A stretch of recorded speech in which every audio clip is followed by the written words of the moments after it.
This program features live coverage of an African safari and may include animal kills and carcasses. Viewer discretion is advised.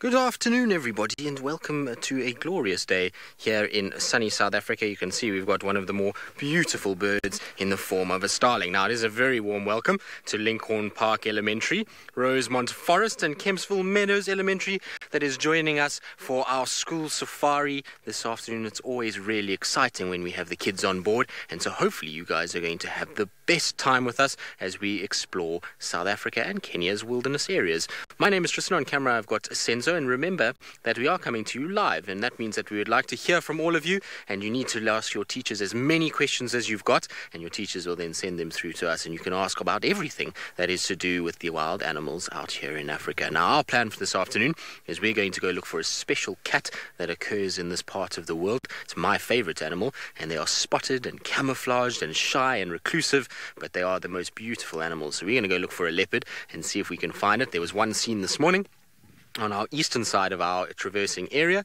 and she actually had made herself a kill and had got a meal, and so hopefully she'll be hanging around, maybe even lounging in the tree. So that's the plan. We're going to kind of head off in that direction. Unfortunately, our bird flew off. The bird that you were looking at is a starling. Now, starlings are fairly kind of common in this area. We see them quite a lot, so hopefully we'll find another one that's got a little bit of sunlight on it, because they have the most beautiful colors when the sun shines on them. They get these blues and greens, a little bit of purples in them as well, and it almost looks as though they kind of shimmer in the sun, and that's because of the way the light reflects off of their feathers. Now, just trying to see, I thought I saw one land there, but it's unfortunately flown away as well. Now, it's important when we're driving around is while we're still scanning around for trees, in the grasses and the trees, we got to try and look also on the roads as well, because very much part of our kind of finding of animals is actually tracking. So while we drive, it's important always just to double check that there's not any tracks while you're looking around for the animals, and hopefully we will have a good afternoon, like I say, and lots of interesting things that will be around. That's the idea anyway. Senzo, what are we going to see this afternoon? Senzo says a leopard. Okay, so if Senzo says a leopard, we've got the best eyes on this vehicle, because Senzo's eyes are the best. He can spot things really well. So we're in luck that we've got him, and hopefully he's going to be able to spot us one of these shy and elusive cats. They can be tricky to find. Luckily here in this part of the world, it's one of the kind of special things about this park is that you get to see leopards quite regularly. So the leopards here generally are quite relaxed in terms of they don't mind the vehicles being around. They've gotten used to them, and so we get these really incredible sightings of these animals. In other parts of Africa, it's very tricky to find them and very difficult to see them, because they try and kind of slink around in the thickets, and they don't really like to be seen too much. So we're going to have a bit of luck on our side this afternoon. Good. I'm not the only one out here, and so without further ado, I'm going to send you across to one of my colleagues so he can say good afternoon.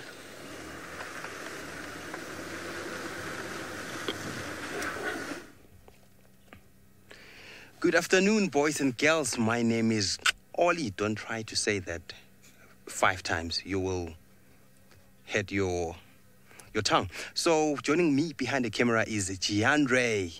So we are coming to you live from the western flanks of the Kruger National Park. I'm not alone. I'm with Tristan, who's on the eastern side of the reserve. So I'm on my way to the western side.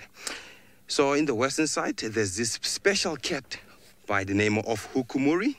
He's a boy who owns that territory around that area. He's about 6 to 7 years.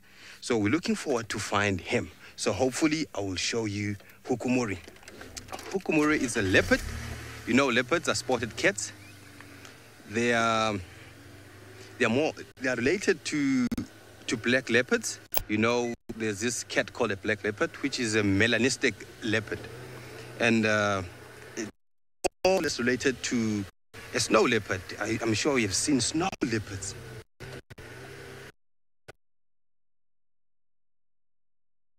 Mountains, they have here, they prefer the savanna habitat. So the other friend of mine who's up there, you know, was say hello.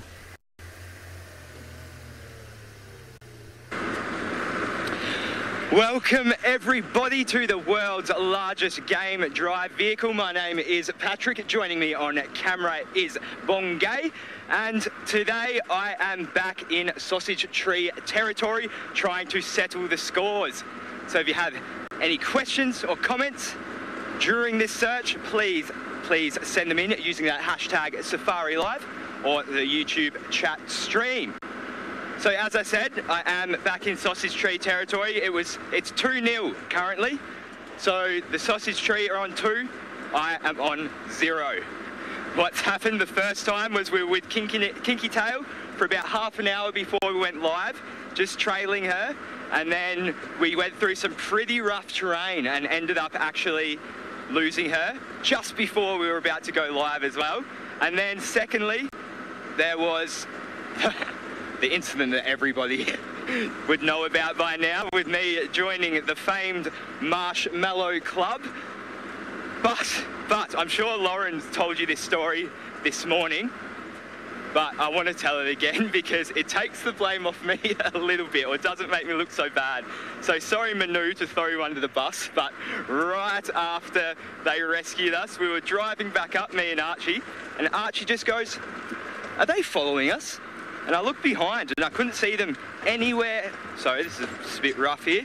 Couldn't see them anywhere at all. So I turned back around and they were right where we left them. They had gotten themselves even more stuck. So we were out there for quite a long time looking for a way to get unstuck. But today I'm settling the scores. I'm going to find the Sausage Tree Pride. So what's happened is I've come down to the lager here. Jervin, when do we see lions hunt? We'll mostly see lions hunt at night time when it is nice and dark. They do have good eyesight at night and they are able to, well, stalk prey better at night as well, because some of the prey are at a bit of a... Oh, will we see lions hunting? Sorry, I misheard that question. I do apologise for that. Will we see lions hunting? I sincerely hope so. I haven't seen the Sausage Tree Pride, well, apart from the brief glimpse yesterday when I saw them. So I haven't really seen whether they're hungry or not, or what they have actually been doing, where they've been moving to. So we'll know better if I do find them, and hopefully I do, and then I'm really hoping for a hunt. Well, so I'm just going to go along this lager right now, and because I know that they love hanging out here. And in the meantime, let's send you back down to South Africa, where Tristan has a hyena.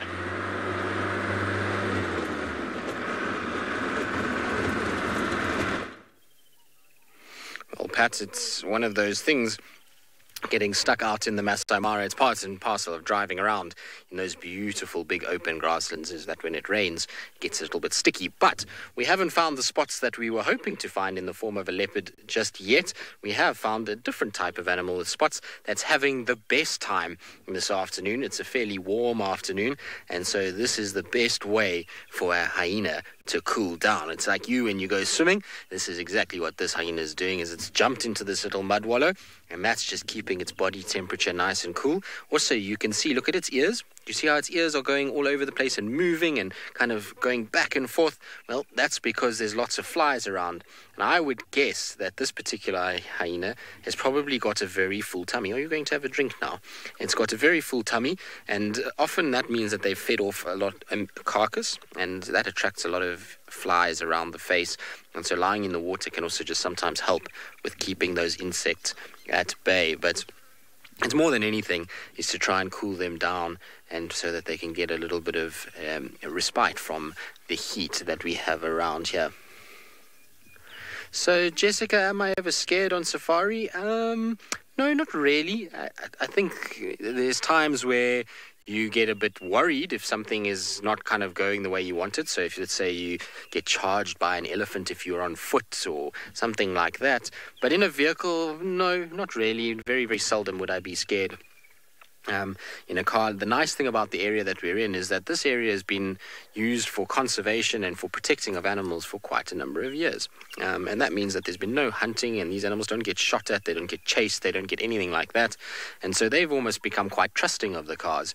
And so they allow us to get fairly close to them, and they don't really act in an aggressive manner for the most part. There's every now and then you can get a naughty, like I say, elephant or buffalo or something like that that can be a little bit naughty and try and kind of chase you around. But even then, being in a car, the ability to drive away means that I don't really get that scared.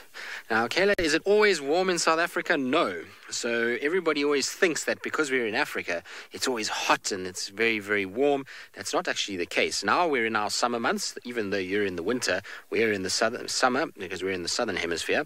And so at the moment, it can be quite warm. Today is actually a very cool day for our summer, comparatively speaking. Normally, a day like today at this time of the year, we would be easily getting close to 100 degrees Fahrenheit and warmer. But today is not quite that. And as we start heading towards the winter months, so as we start going to May and June and July, then we start to get the temperatures that go way down, and you can start getting temperatures that are around sort of 40 degrees Fahrenheit. And when you don't have any car windows or anything like that, it can make it really, really cold. And so you've got to be a little bit kind of warm up and dress up. Now you can see this hyena is moving. Look how full this hyena is. I was saying that it's got a big round tummy. Well, I would think it's got a big round tummy, given it lying in the water. And you can see just how big it is. Now this is a mommy hyena. She's got little sort of glands there that are producing milk, and you can see that she's actually suckling little babies at the moment. She also smells really bad. She smells like rotten meat, which is not very nice at all. So she obviously maybe passed some wind as she went past, which is not very nice at all. Senzo, did that smell bad? Senzo is saying it smelled bad. Right, we're going to carry on. She's leaving us now and going off into the thicket. And so while we go and carry on looking for our leopard, let's send you back across to Oli so he can tell you what he's going to be doing this afternoon. Yes, Tristan. In winter, it gets very cold here. But now it's summertime. You can see these beautiful animals are standing in the shade. This is the blue wildebeest. You find it in Africa. We have two different types of this wildebeest, which is a black wildebeest and a blue wildebeest. So we also have the impalas. You can see on the right on your screen. We have the impalas. You're asking yourself why these two different species they stay together. It's because this one we're looking at right now is an impala. They live in a group called a herd. We find the male ones, the females, and the youngsters. This one we're looking at right now, it's a female because it doesn't have horns. I can see a male, and then on the right there, but I can't see. But if it pops out, there's a youngster. I will show you a youngster who were born last year, November. And this one is also a female. Oh, this is a youngster I was telling you about. Yes, this is a youngster. You can see the horns are popping out nicely there. They are still small because he is a youngster. And that one is a female without horns. So these impalas are smaller than your deer. I can say 2 times smaller than your deer. And they are grazers. It means they feed on grass, and they also browsers. They can feed on leaves. Why they're together? It's because they have to be safe. They don't eat meat, so they have to look out for the predators.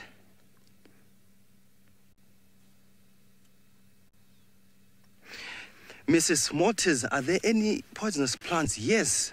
Before I answer that, I have to... I'm sweaty. It's hot. Yes, there are poisonous plants. We have the poison apple, which is a small plant you can find. It has purple star-like flowers, and it has green, round, marble-sized fruits, but they turn yellow when they are ripened. So they avoid eating those ones. But some of the animals, they can feed on those poisonous plants. You can see this one is lying, and he's alone because he is a territorial male. This place here, or piece of land he is in right now, it's his territory.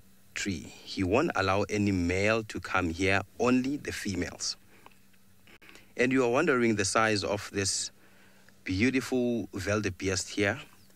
It's smaller than an elk and smaller than a moose, but way bigger than a deer.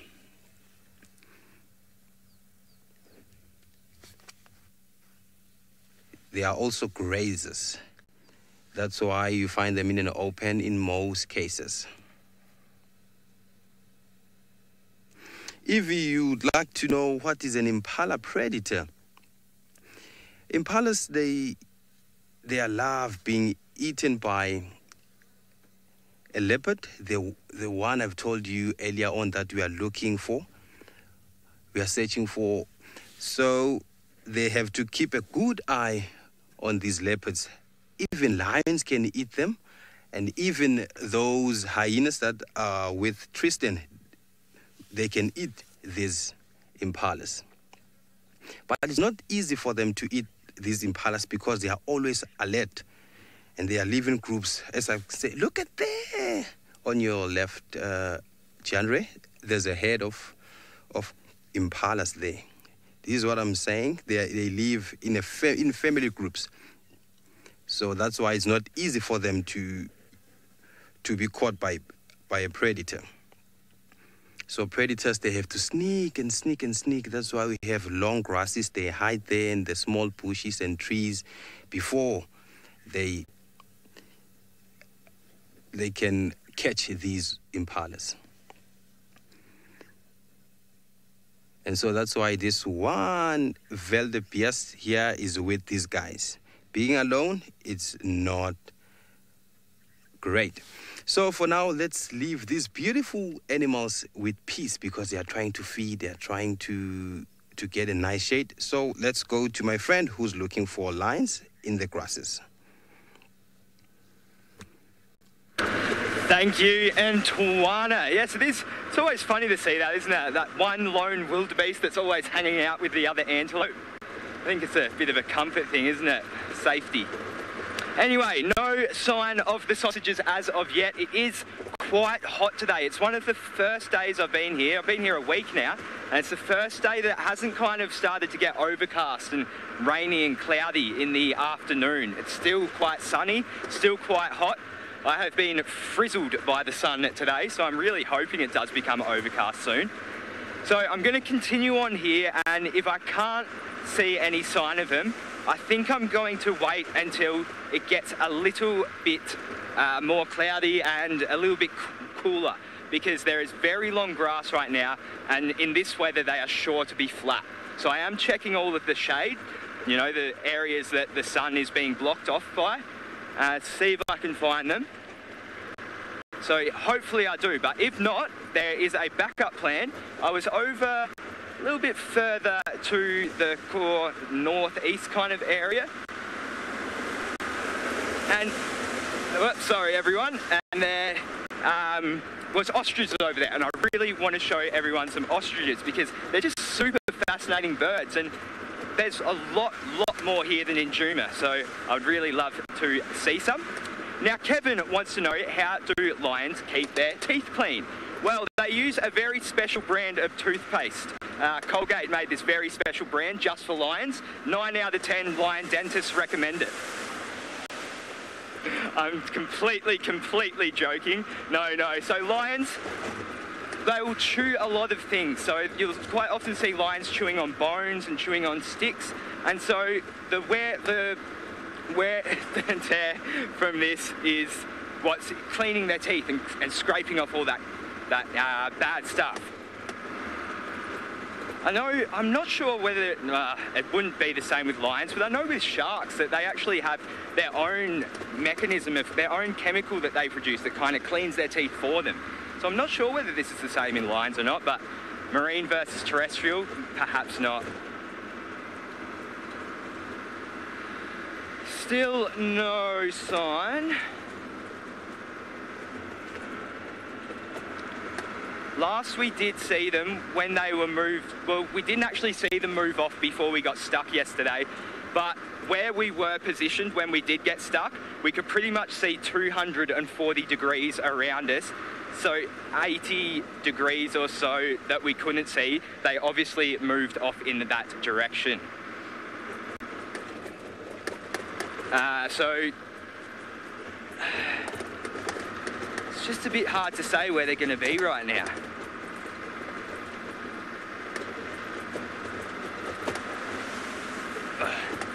Once again, coming through the treacherous tracks of the Mara.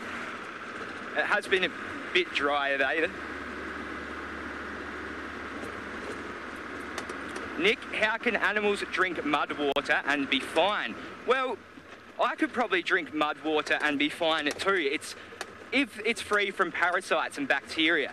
And now animals obviously have a lot different, well, not heaps different digestive tracts from humans, but their digestive system is a lot different to humans and can deal with certain things in water that perhaps if we were to drink, it would make us quite sick. But the actual sediment and stuff itself in the water tends to not be too bad unless it's high in some bad nutrients. Well, not bad nutrients, but, you know, too high in nutrients.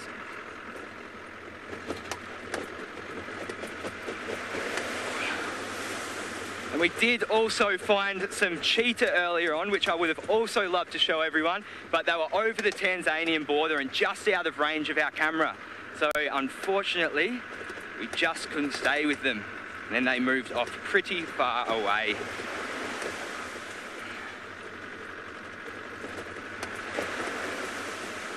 So please do remember you can interact with us. We're using that hashtag SafariLive and the YouTube chat stream. Love to hear all of your questions and comments.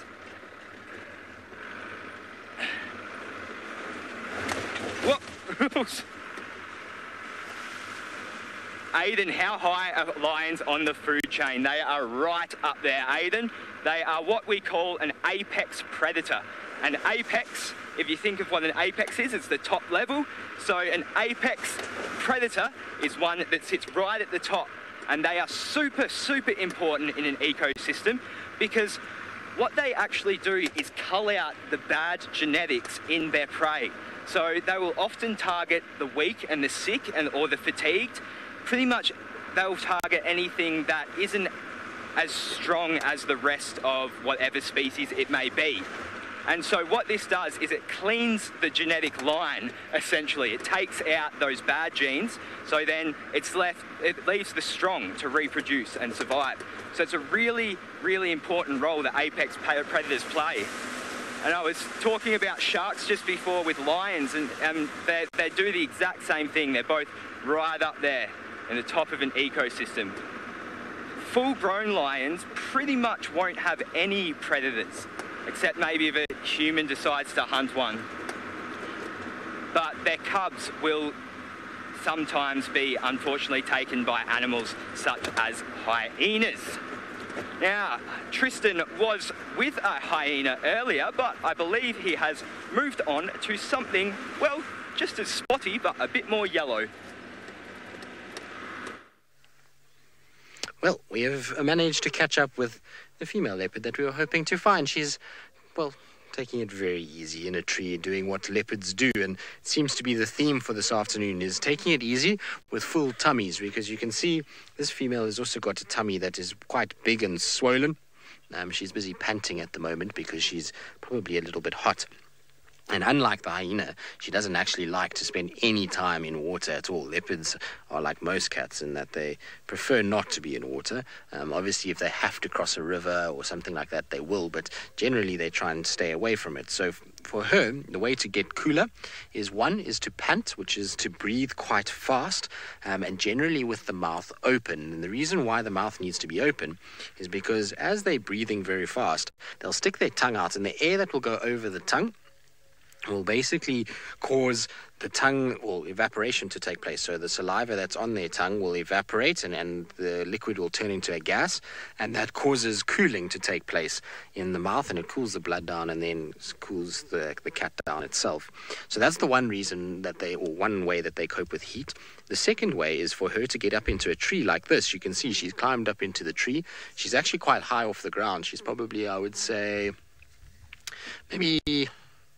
What, in feet? I would say maybe 12, 14 feet up in the air, maybe a little bit more than that, actually.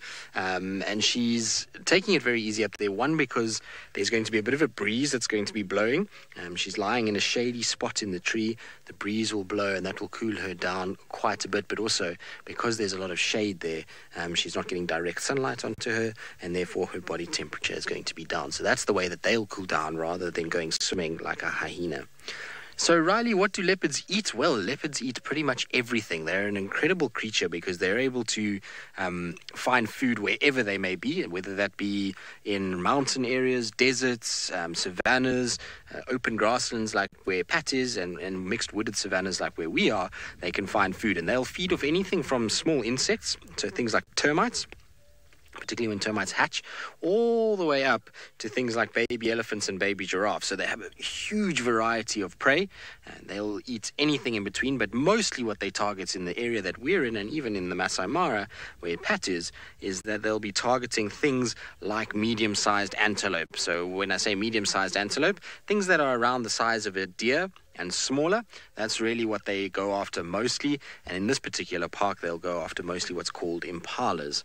Now, impalas are our most common antelope, and they're a little bit smaller than your deer that you get in North America, and that is the perfect prey item. Why she's in the tree at the moment is because she actually killed a small antelope, what we call a duiker. I'm trying to see if I can see any sign of its meal. It was in the tree yesterday and this morning. And so it's probably still somewhere up there, and she's kind of slowly feeding on it, but it's a fairly small antelope that she had. Aya, will the leopard attack you if you go close to it? Well, Aya, the thing is about a leopard is only going to attack you if it feels really threatened. It would far rather try to get away from you. So the only time it's going to go after you is if it's got cubs that it feels like you're about to kill or attack, or if you get too close to it and it feels like it's got nowhere to go. Then what you'll find with it is that it will kind of come at you and try and attack you. In a situation like this where the vehicle is parked, she's got space to move anywhere that she really wants to, and she knows that we're not trying to hurt her, then no, we should be fairly safe.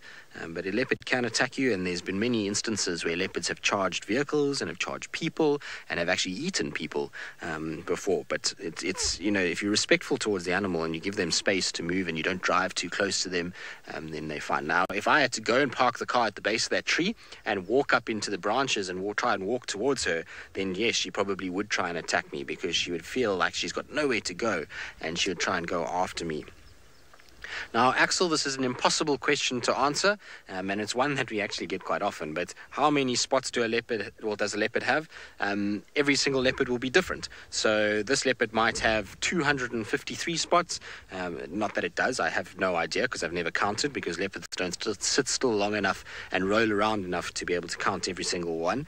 But she might have 253, and she might have a cub that will have 400 spots. So, you never know. So it's difficult to know how many spots they've got.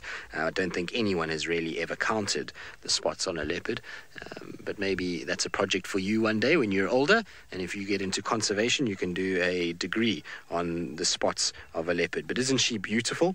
She's now one of the younger females that we have in this area, and she's kind of part of a very special line of leopards that we have. So she's part of what we call the royal family out here. So her grandmother was a very, very special leopard that used to occur in this area, and unfortunately passed away about 2 years ago now. And she's the offspring of her grandmother's daughter, who we still see. So we still see her mother around, and she's just kind of had 2 litters in her life. So she's had cubs twice. Unfortunately, she seems to have lost both of them The first litter we know for sure she lost, and then the second litter she had recently, and it seems like they've also gone, unfortunately, which is very, very sad. But hopefully she's going to be able to mate again and have new cubs. It'll be very nice if she does. It's always very special when leopards have cubs with them. It's an amazingly cute little animal. Right, now our leopard's sitting in a tree, and it seems that Ollie is messing around with trees himself and has something that's also dangling from a tree.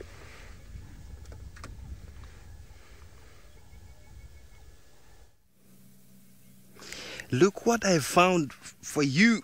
It's not an animal. Let me go out. It's not an animal. You can see it's a fruit. With my shots, it's hot. I don't want to lie to you. It's hot. I'm sure wherever you are, maybe it's snowing, it's raining, it's cloudy, but here it's extremely hot. So what we have here, it's these beautiful, tempting looking fruits, I can say. Please do not eat them.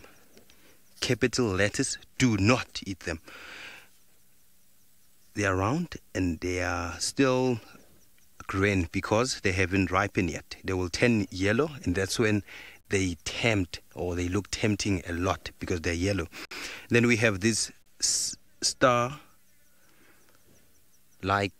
flowers which are purple, and they can be light purple or darker than this. And some animals, they can eat this, as I've said earlier on. So we have a lot of poisonous plants in the reserve. I'll try to show you them if I see them. We have tamboti tree. I don't think you know it tamboti, but I'll show you tamboti if I see one.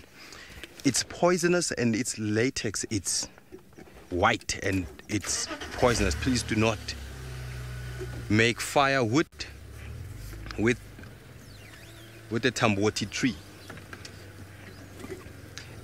And that doesn't mean that if it's poisonous to human or us, it will be poisonous to animals. Remember, the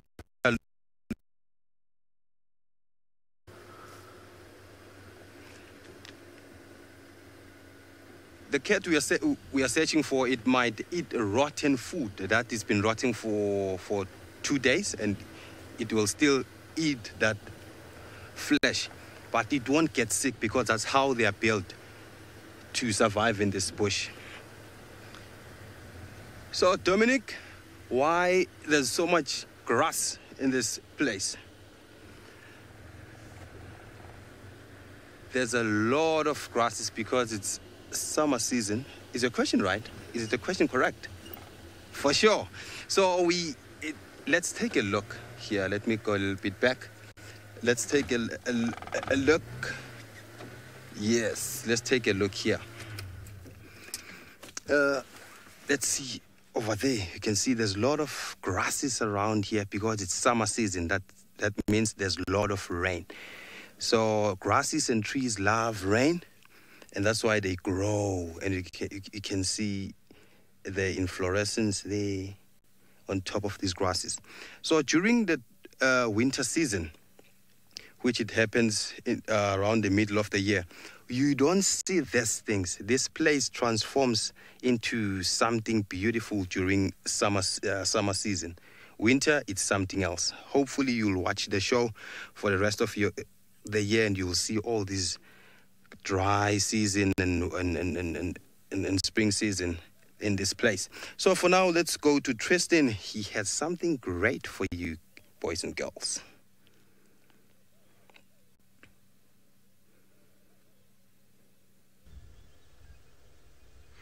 Well, Ollie is very right. The whole area does change completely, and it actually benefits these cats a lot, because what happens in the summer is, as Ollie was saying, the whole area, kind of the grasses grow and the vegetation gets thicker, and that only serves to help a leopard blend in with its environment. Those spotted patterns that it has are designed perfectly for it to kind of camouflage and be able to then ambush its prey as it comes close. And so it will sit in a thicket, and as the animals come past, it will then grab them. And so they like it when it rains because the grass gets a little bit longer, And it's easier for them to move around and to try and find a bit of cover when they are hunting and stalking. Also, if there's potential threats around, so things like hyenas and lions and those kind of things, it allows them the opportunity to try and kind of move away and hide and get out of the sort of sight of those animals.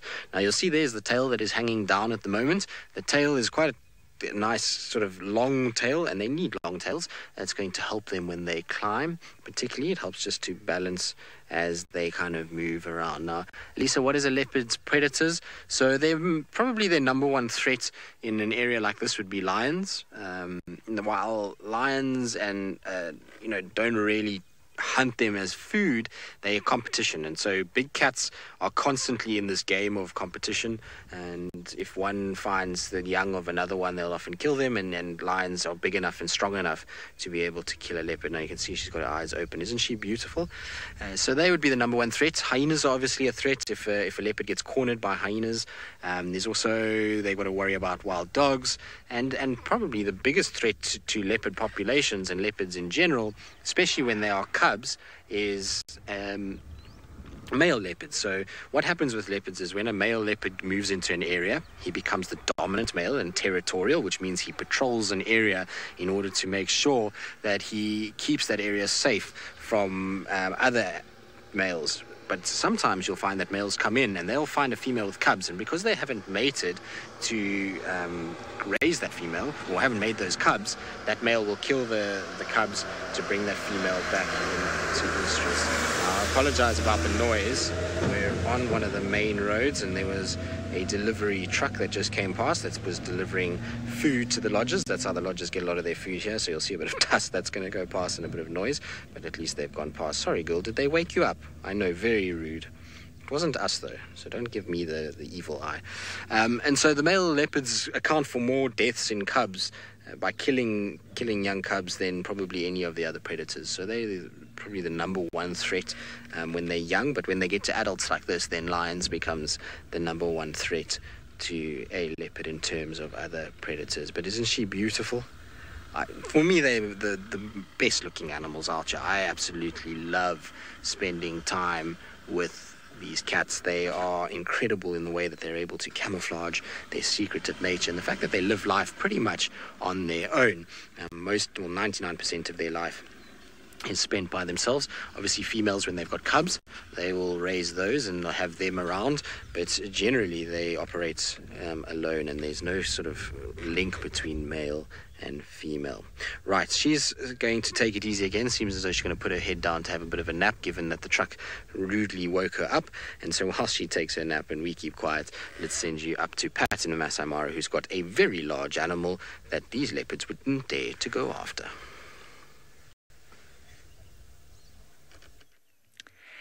Well, look what we have stumbled upon. So we just had a little bit of a roadblock that's starting to clear off now of a herd of elephants. The one you're looking at now is still quite young, still a juvenile elephant, and it seems to be with its mother there. We can see that its tusks are just starting to grow. And did you know that their tusks are actually their teeth? So maybe your teacher will show you what, maybe she can point to her incisor teeth, and they are what an elephant's tusks are. They're modified incisor teeth. Now, they also have the molars, which are the flat ones that we have right at the back of our mouths. They also have those that they use to chew the grass. And they don't use the tusks, obviously, to chew the grass. They use the tusks for many reasons, including fighting and helping them maneuver those trees so they can get to the best bits, whether it be the bark or the leaves, so they can have a nice chomp on it. And now, speaking of teeth, I did touch on lions' teeth before and about cleaning their teeth, but did you also know that I forgot to mention that they can also have their teeth cleaned by other animals? So if you do a search online even, you can find that they have sometimes birds, and I think there's even a video of a dog cleaning a lion's teeth for them, which is pretty cool. So you can see here that animal teeth do differ very, very much, and it's all to do with what they eat.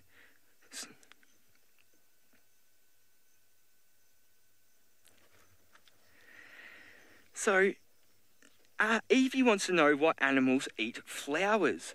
Well, animals actually have, there are a lot of animals, well, more insects than animals, that have a very good interaction with flowers in that they are pollinators. So what this is that it's not the flower itself that they eat, but the flower will produce something that the insect will want to eat, so then it will come in and start nibbling on it or whatever it is, and then they will collect pollen on their feet. And the plant that wants this to happen, because then they can transfer the pollen to other plants, and that will fertilize the plant and mean that it can make more plants. So there's a lot of insects that will utilize flowers in that way. Now back to what I was saying about the teeth between herbivores and carnivores. So the elephants, as I said, they have the flat grinding teeth, and that's because they eat plants and they can just grind the plants in between their teeth. Whereas carnivores, like a lion, they have really sharp, rippy teeth that can really open up an animal so they can get to the meat. Now, Emma wants to know if we can touch the animals. No, we can't touch the animals. We don't want to disturb them at all. We are simply here to look at them, and that is it. We don't want to do anything that's going to interfere with their behaviour. We just like to observe them in their natural habitat. And it's the best thing to do, because then you can really see just how they live. Because it's quite interesting to see. It's not something that you see every day, is how animals live. And once you get to spend a lot of time with them, you realise that they're actually more like us humans than we might think. Especially these elephants. They're a very, very intelligent creature.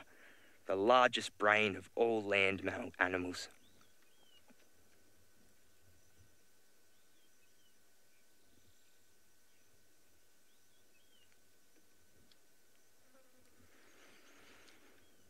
You can see these ones now using their trunk to wrap around the grass.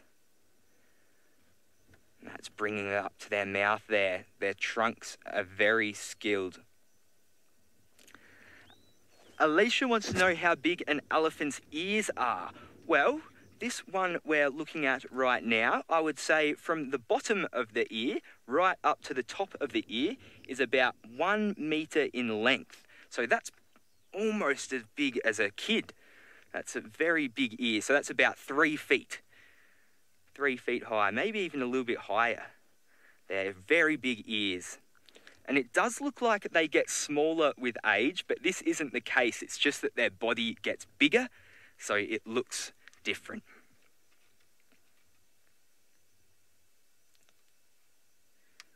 Isn't it peaceful to watch these elephants eat?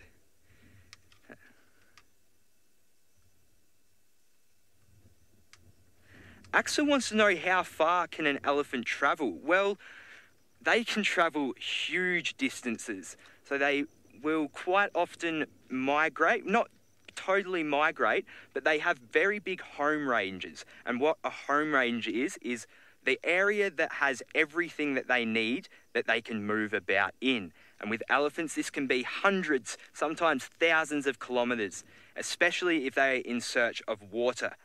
That is one of the main reasons why elephants move around so much, is because of all that water that they need to have. They will drink sometimes twice a day if it's hot.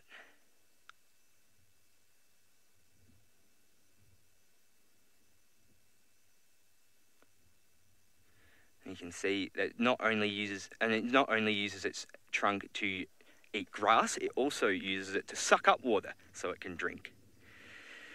Anyway, let's leave these elephants and send you back down to Juma and see what Tristan is doing.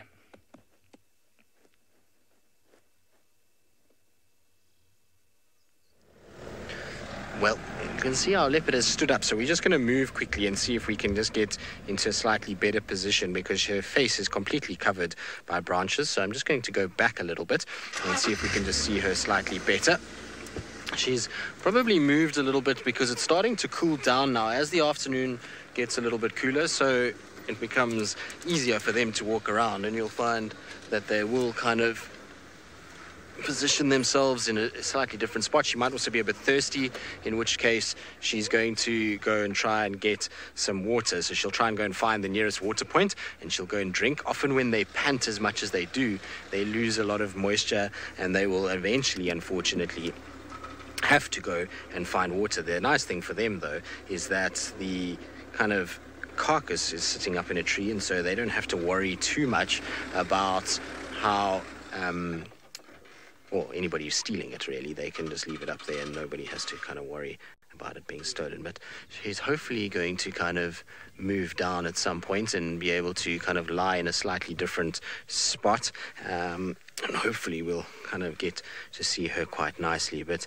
it's nice that she's gotten up and trying to kind of show us her entire body. She's obviously been lying down, and it's always nice when they stand up because you can actually get a true sort of sense of the size. And what she'll do is often after a bit of sleeping is she's going to kind of wake up a little bit. She'll start to groom. She'll try and get rid of any little parasites that might be on her coat, so things like ticks and those kind of things, and she'll get rid of that and clean herself up before she decides to move.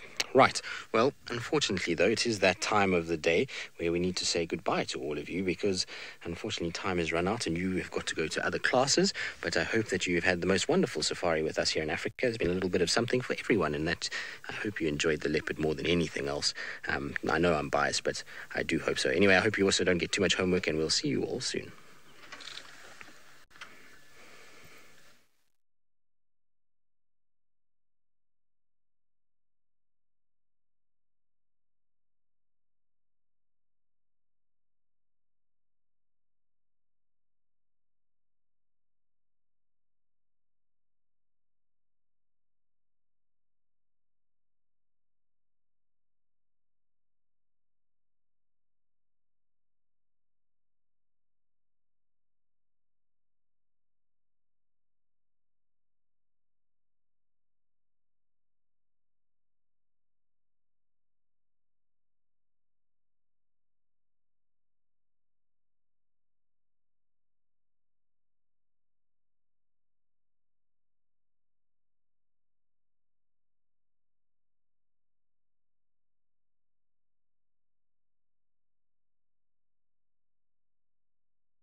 Lekker man, very well.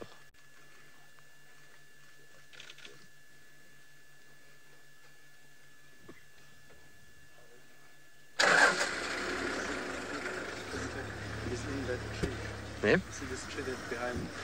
Behind Ali. You see who's in that car? You see who's in that car?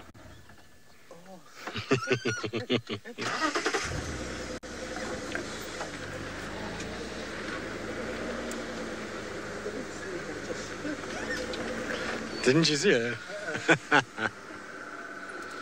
The hook. Goodbye.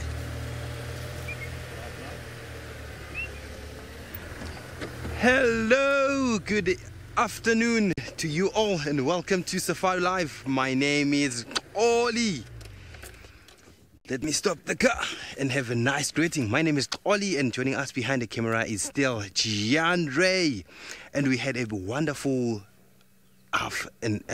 time with the kids. They were so amazing. We tried to find them hukumuri, but we are not lucky. Hukumuri now is our male leopard, which has a territory on the western side of the property. So no fresh tracks, no smell, nothing. So for now we'll be driving around. Maybe we'll bump onto a female track, who knows, because you know the females, they live in a man's territory. I haven't seen hukumuri yet, and I haven't seen shidulu yet. And shidulu, it's a female that lives in this area, which has 2 cubs, and it's Tandi's daughter. So it will be a very great day for me if I can see one or both cats. So for any questions in the comments, you can catch us on #SafariLive. But for now, while I'm driving and hoping luck will come, let's go to Pat in the Mara.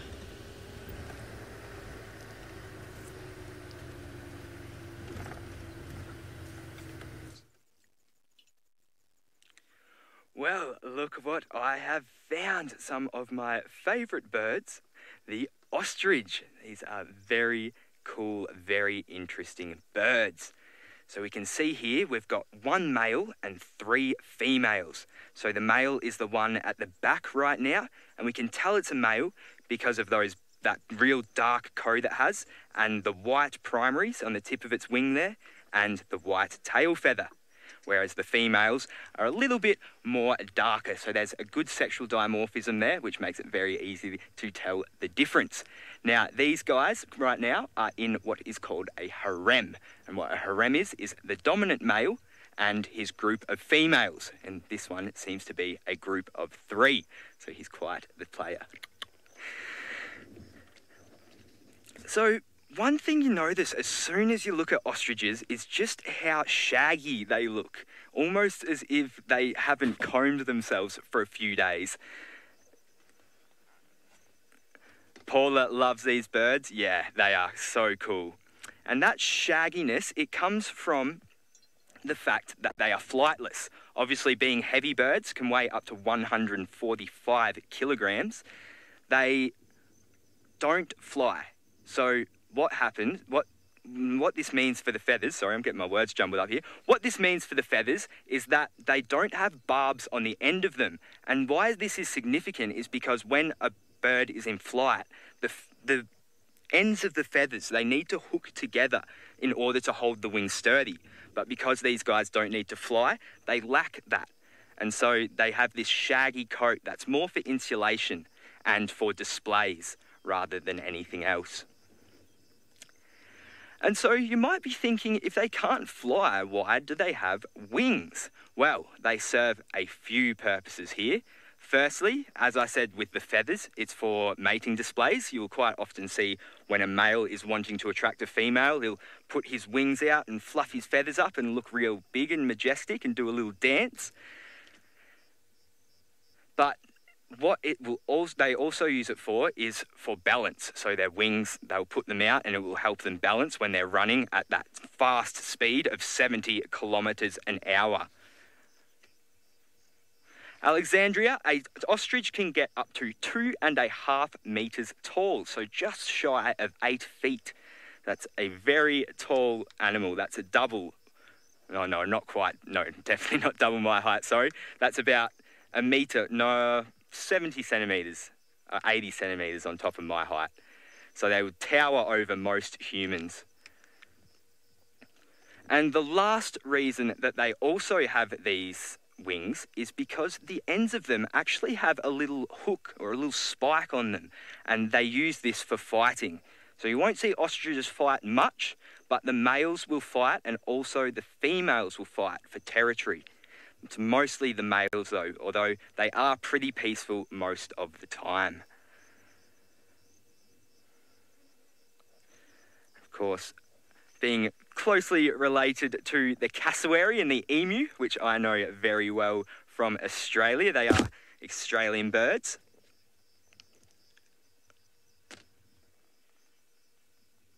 I was just getting into that, so thanks for asking that question. What's the difference between an ostrich and an emu? Well, they are paleognathidae, which means that they are a flightless bird, a type of ratite. So a ratite is a bird that has evolved from Gondwanan time. And what Gondwana is the supercontinent that all of the landmass of the Earth pretty much used to be. So all of the continents of the world kind of used to be joined. And so they evolved from all the way back then, which is why we have the ostrich here in Africa that looks so similar to the emu in Australia. But obviously, as they have developed in different regions, they have evolved a little bit differently, different plumages, different diets, and slightly different modes of reproduction as well. And that also related to the cassowary, which is another big Australian flightless bird. And also one of the most dangerous birds in the world. Now, what do they eat, Christy? Well, they will mostly go for a vegetarian diet, mostly roots and grasses and seeds, but they will also be a little bit omnivorous every now and again and will eat the odd insect or maybe a snake or a little rodent. So while they are mostly herbivorous, they will definitely adopt an omnivorous diet as well.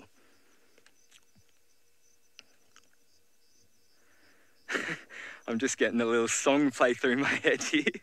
Well, he can't fly, but I'm telling you, he can run the pants off a kangaroo.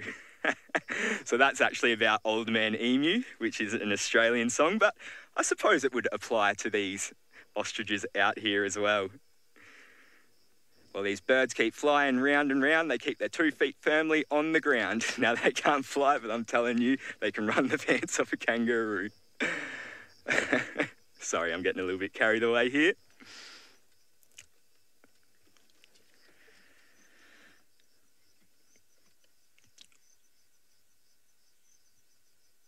Well, oh, what's this? Topi charging through. Let's spook them.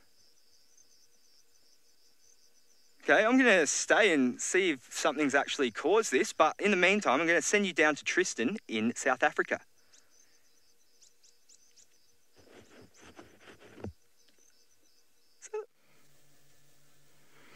Well, I wonder what Pat's song was all about. Maybe he should get hold of Taylor, given that Taylor's got so many connections in the music world, given her debut album that she put out last year. Maybe Pat can join her for the next rendition and can be a featuring artist. But as you can see, the visual of Kujaba has gone decidedly bad. She came down the tree, obviously, and she's then gone and grabbed the carcass and sort of dragged it as far as she can into the deepest, most horrible thicket, which for us is horrible, but for her is absolutely perfect. It allows her to get in there where it's shady, she can feed, and every now and then you'll see a few little spots kind of moving around between all of the foliage, and this is really the only spot that we could find where we could actually get a semi-decent view of her, and every now and then you'll kind of see her head pop up. How much is left of this carcass? I have absolutely no idea. I didn't really get a good view of it with the grass being so long. We just saw her kind of dragging it through and then coming in this direction. But I'm not sure how much is left. I can't imagine there would be too much, given that she's now been here for almost, full kind of day and night. And Nadika is not really the biggest of animals. So I'd imagine she's starting to kind of finish up.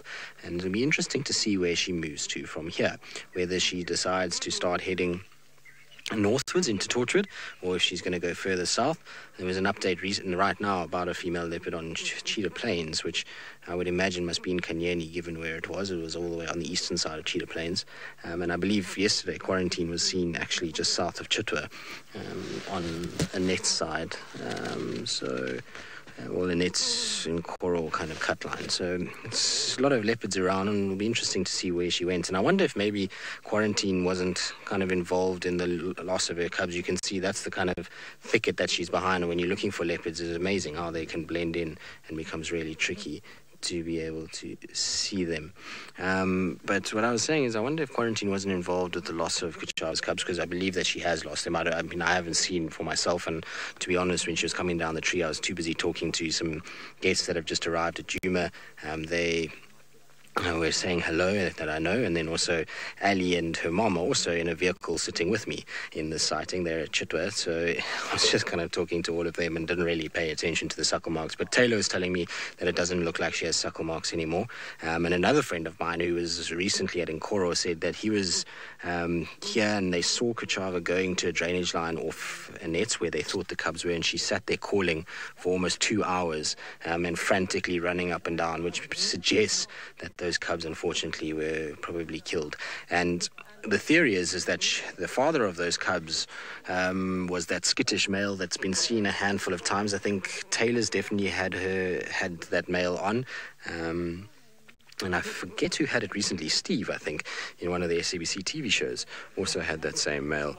And so he might be the father, and then Quarantine has kind of ambled in there, and maybe he's found those cubs and killed them. I don't know. It's obviously tricky to know. It could have also been something like a python or hyenas, or who knows what it could have been. But the fact that Quarantine is starting to be seen in this kind of area, it's quite a creepy shot of her eye just sort of poking through the bush, isn't it?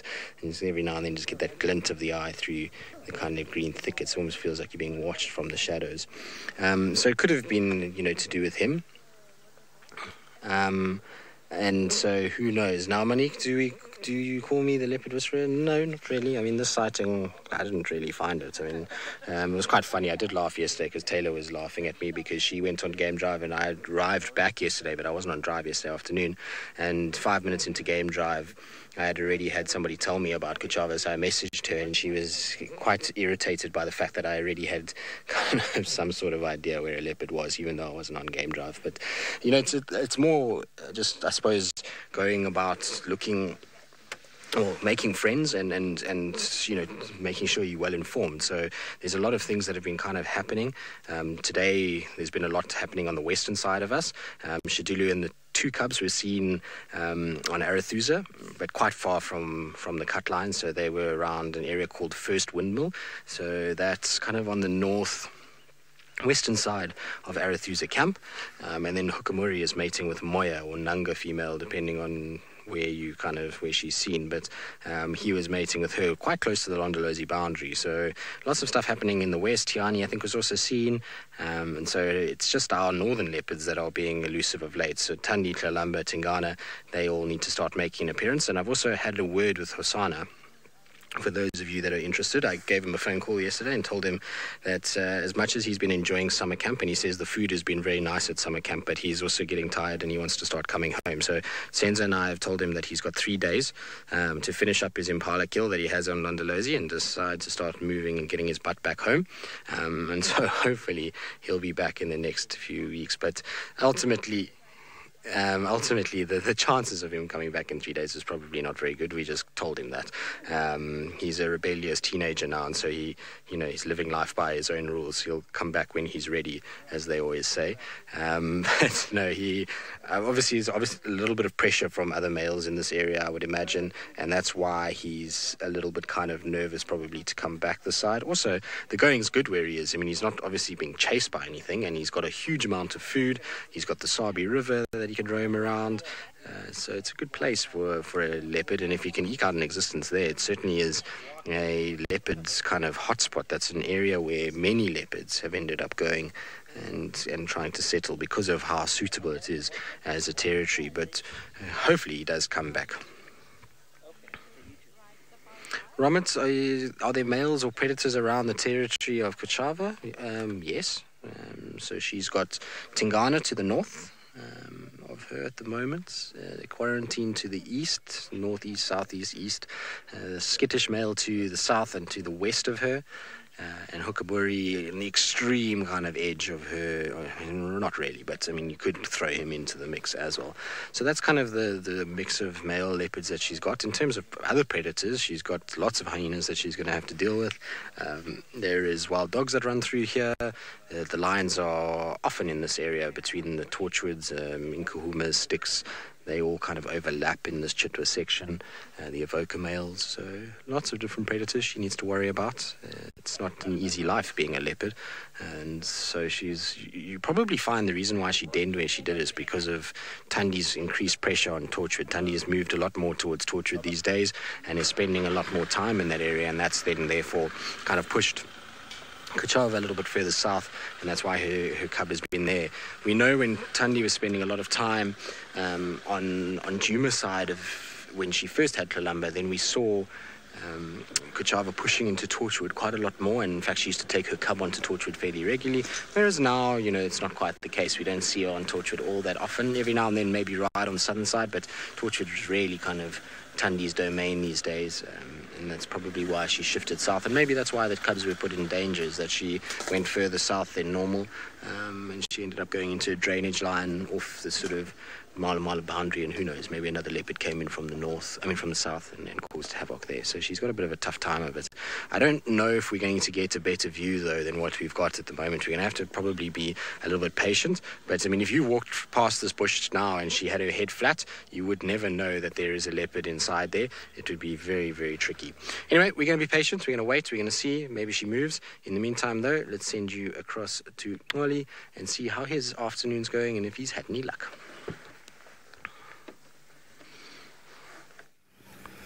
Welcome back.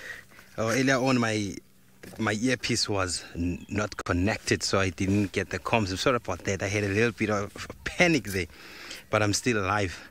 As James will say, no one died after making a mistake. So we are here with this beautiful, good-looking female kudus, and they have a youngster there. You can see a youngster there. Remember, these ladies, one within these ladies is owning this youngster there. I don't know which one is that, but between these three, they will take about 9 months for them to be pregnant. And that's not a long time compared to big animals, for example, an elephant. And they are not like humans that they have to be lazy, I can say, if I can put it that way, or maybe not to be able to do some other stuff like running, high speed, and walking long distances. So that in that particular period when they are pregnant, they will be active as normal. And they're looking at something. There's this one that ran where they are looking. So I think there will be something that caught their attention this side. But I can see there's one there. I can only see its back. And on your right there, in the middle there, Chandra, in the middle there. Is it there? See? Yes, there. There's this one. It was a female, and I don't know why it ran, but something caught its attention. And remember, this is a comfortable territory for them because they love being in a thicket.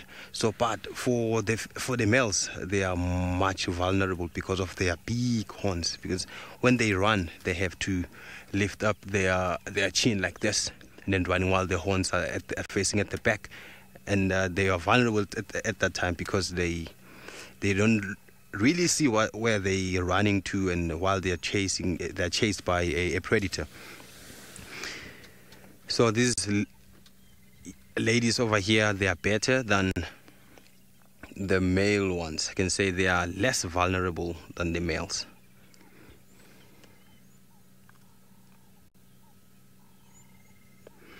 Andrew, do you like to know do they fall pregnant at more or less at the same time?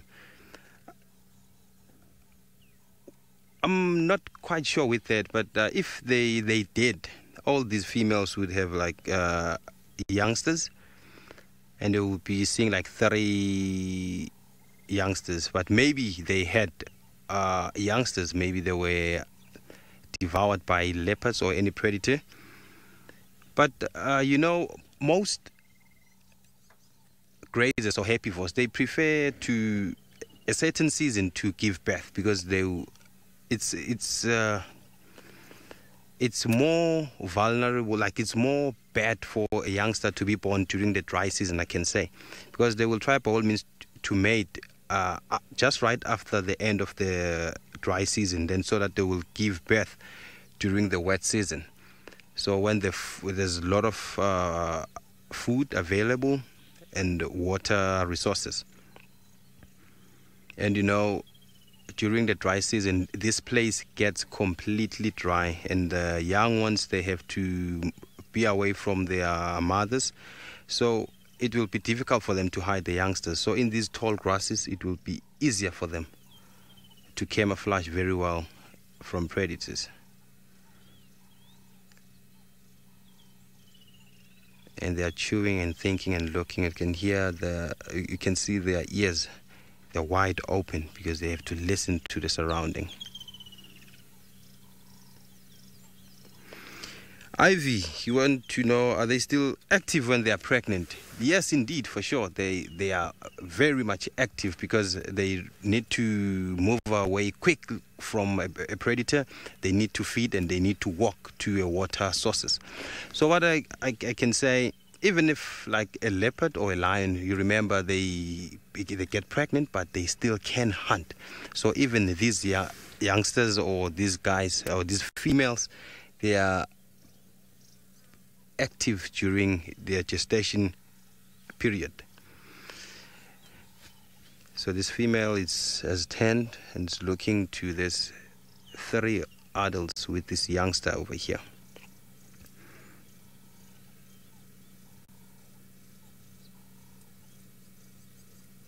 And it's not so easy to spot these guys. You can think they're tall, brown with white stripes and think that it will be easy to spot them in this thicket. It's not. So I don't know what's going on here. So maybe there will be something happening because their ears are all over the place and their faces are all over the place. So let's go to Pat with some update.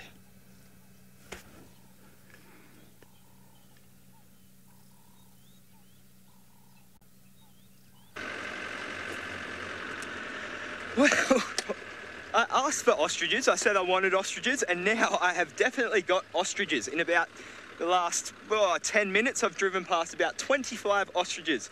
And I'll stop quickly. We can see on the horizon here, there is a big group of them. About 1, 2, 3, 4, 5, 6, 7, 8, 9, I think.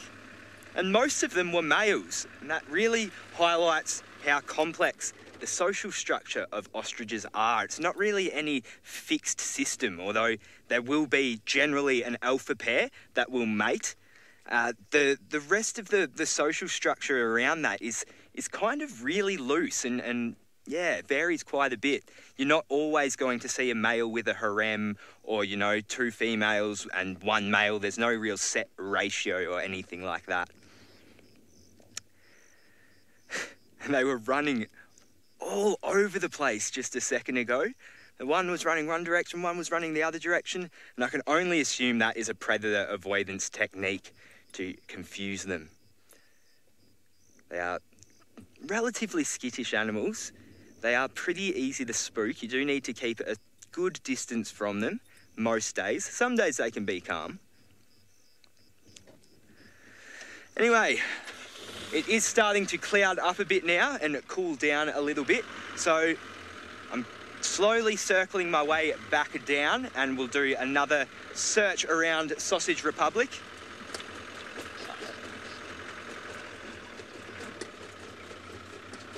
Romet, no, the females are not darker than the males. The males are the ones that are darker than the females. So earlier on, when we had that male with the 3 females, I pointed out that he was the male because he had that dark plumage. And then they also have the white primaries at the end of their wings and a little bit of a white tail feather, whereas the females tend to be a bit more of a mottled browny grey colour than the males. So they're quite easy to tell apart. And this is what we call sexual dimorphism, which is just a fancy word for the difference between a boy and a girl in a species. So most mammals you will find will show some form of sexual dimorphism, whether it just be size, but it can also be a number of other things. Colour, appendages, structure. And then, there's the opposite end of the scale where you have females that are much, much bigger than males. We don't see this often in the animal kingdom, but it definitely does occur. It's like one of the deep sea fish that the males are a tiny, tiny fish and the females are huge. And the male will attach himself to a female once he finds her, and then he will eventually just slowly start to deteriorate until he is essentially just a sack of a fish, nothing else, that has reproductive cells inside of it, and he's just stuck to the female and just constantly fertilizing it. So some of the adaptations of nature are just baffling, absolutely baffling. So I'm getting myself a bit lost here. I thought this road was going to take me a bit more that way, but it hasn't. I am on untravelled territory. Connie, do I think that whether animals know when they're pregnant? To a certain stage, yes. I'm not sure whether, you know, the first couple of weeks of pregnancy, whether they know, but I'm sure once they start developing and feeling something inside of them that they would have to know. But then again, motherly instincts are very strong in the animal kingdom. And I mean, I don't know the correct answer. This is pure speculation, but I'm sure that they would know at some stage into the pregnancy that they are pregnant, especially towards the later stages. How could they not know? See some pregnant lions, they've got those big bellies. And there would also be a lot of hormonal changes and internal changes going on as well. So yes, I definitely do think that they will know when they're pregnant, but how far into their pregnancy that is, I couldn't confidently say. It's not like they can just whip out a pregnancy test like we can.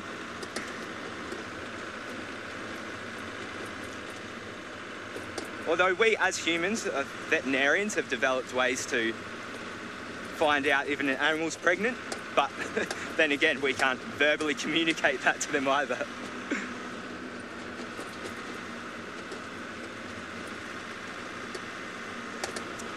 Well, I think I'm going to have to do a bit of a three-point turn because this is taking me not to where I want to go. And while I make this turn, I'm going to send you down to Tristan, who hopefully is still talking after I've made this turn and long after I've made this turn.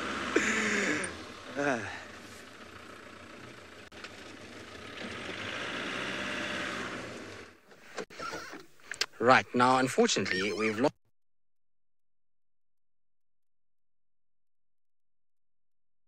and reposition and see if I can actually see her. There she is. She is there. Sends. It's just goodness. Kuchava, could you have chosen a worse spot to sit? It's okay. She was posing so beautifully on the tree when we first got here that I think Sens from here we should be able to see her. Yeah, there she is. I'm just going to try and get into a better position for Senzo. How's that? Senzo says we can see her, so as long as we can see her, that's good.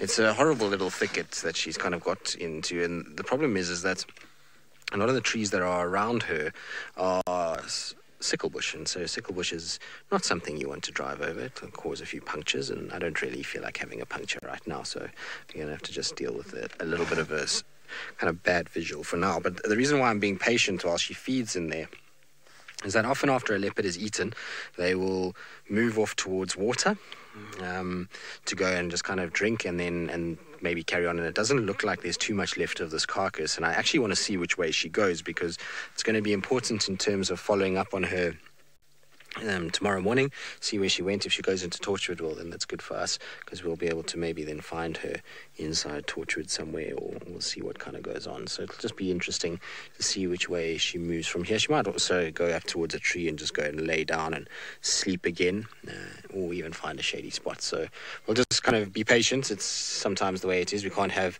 them posing beautifully all the time. She is a cat that you do get out in the open quite often. I actually quite like Kuchava. She's not adverse to climbing a tree and posing on mounds, which is always quite nice. So I'm hoping that she will come out once again and go and position herself in a nice spot for us to be able to see her. But it's also good that we've gotten to spend quite a bit of time with her, because while our other leopards have been less than generous with their time, by the sounds of things, speaking to the various presenters, they're all saying that it's been a tough few weeks with leopards. And so, you know, it's nice that Kuchava's come out. She's not a leopard we get to spend all that much time with, and so when we get sightings like this and we can spend, you know, 2-3 drives with her, it's always very special. So, you know, she's a firm favorite of many people just because of her connection to Karula and Mvula. Obviously, when the paternity test came out, it was made aware that she was, well, Mvula was her father.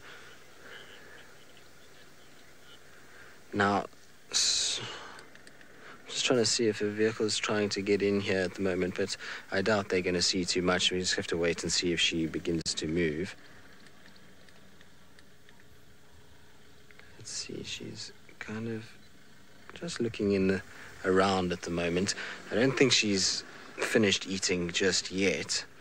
It doesn't look like much is left there, if I'm honest with you. It looks as though it's almost finished at this stage. So I think she's just going to shake that off and kind of finish the last. Now, Murray, I didn't get the question. I'm trying to kind of beep the radio, but if you can just repeat for me, and we'll try and see if I can hear you.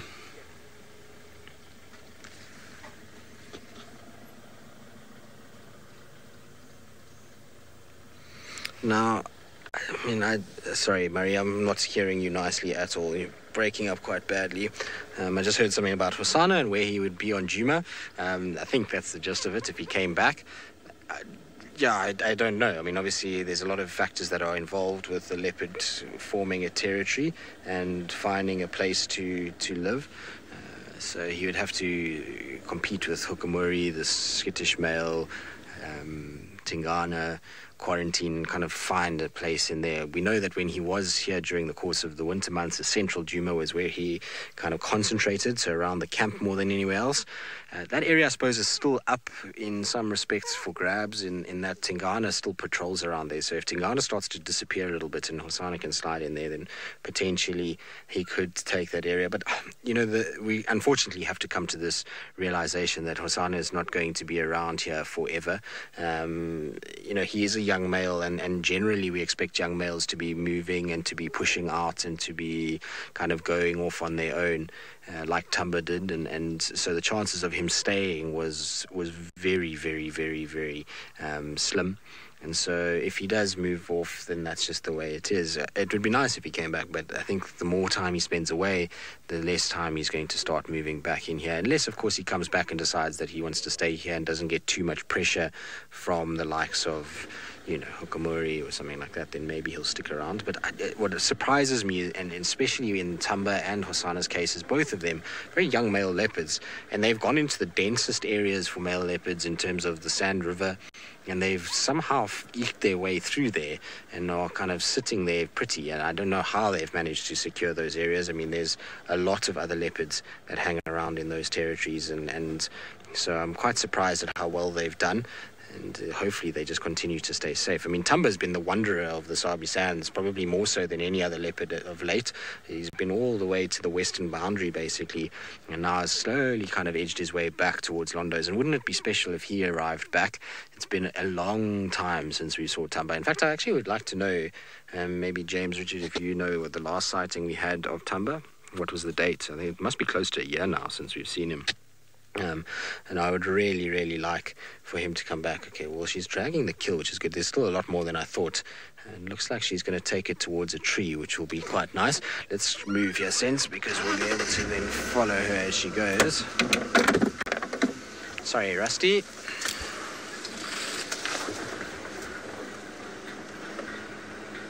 Right, so it looks like she's going to go north.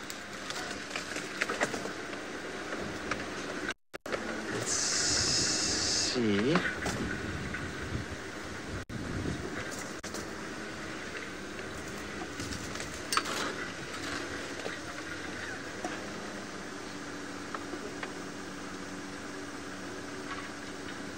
Let's just see where she goes. I'm just trying to stop where she can have space to move, because there's another vehicle that's just arrived. It looks like she's going to go north into Torchwood, which actually I know sounds naughty, but I'm really hoping that she does, because that allows us to spend more time with her.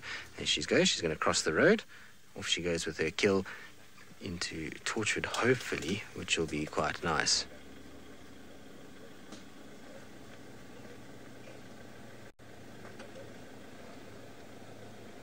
There she goes.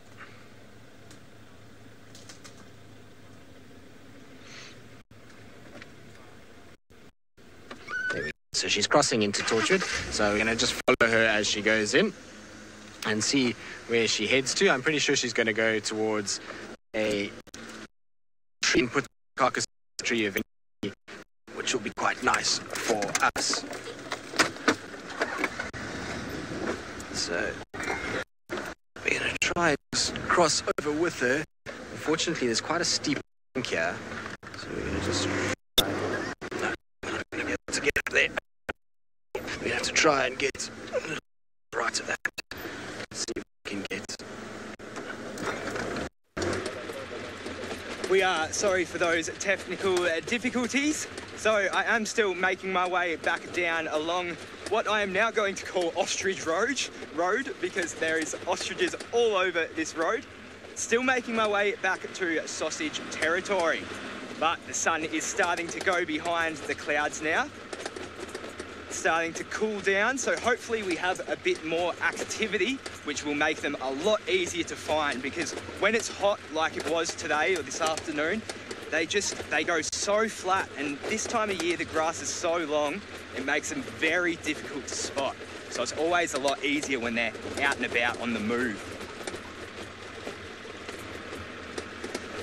And I'm still yet to get a lion kill live, so I would really, or lion hunt live, so I'd really like to get that. So it does seem like we are having some problems with tech down in South Africa, so we do apologise for that. I'll just have to keep on going on. Actually, this is a really, really nice scene out here. Look at the sun. I said it was disappearing behind the clouds, but now it's put out some incredible light. Almost, holy, that is amazing. Wow. And the sun hasn't even begun to set. I can't believe how good that looks. Ripper. Absolutely ripper. Anyway, on we go.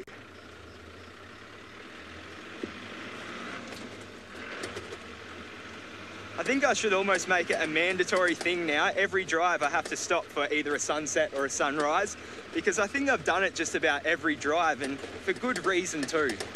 For absolutely good reason. There's something so calming about it. Very relaxing. Ooh, we got some Thompson's gazelle on the side here.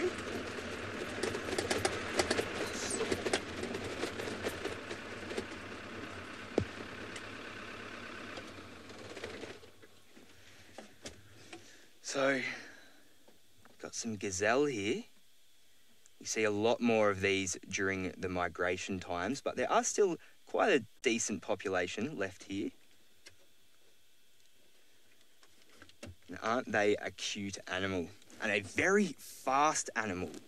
I have heard that they can get up to 100 kilometers an hour when they run, which is absolutely incredible. And they have a special system called the carotid rete system, which helps to get cool blood going to the brain, so their brain doesn't overheat when they're moving at such a high speed. So this kind of gives them that little bit of an evolutionary advantage over the predators. So they can push that little bit further sometimes. And that's always going on out here in nature, that arms race, the evolutionary arms race between predator and prey. One will develop something and the other one will develop something in response. And that's just the nature of natural selection. I mean, if they don't respond to an advantage that the predator has, then they're going to perish. It's as simple as that. There always needs to be that little bit of edge there just to keep the species going.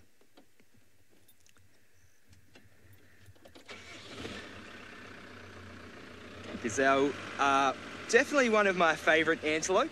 They are an antelope. All antelopes are gazelle, but not all gazelle are... No, wait. Yeah, all gazelle are antelopes, but not all antelopes are gazelle. That was one of the first things I was taught when I came out here.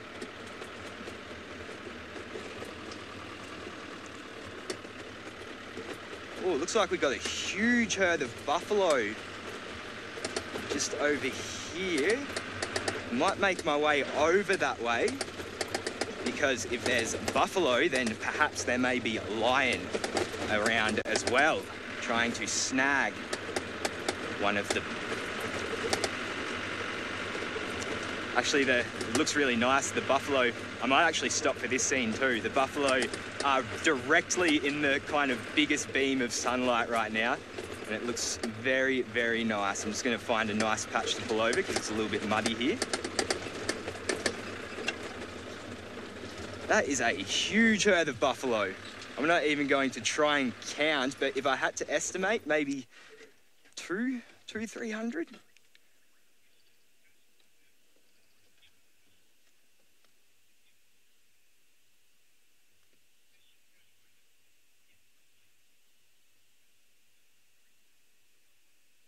Look at that.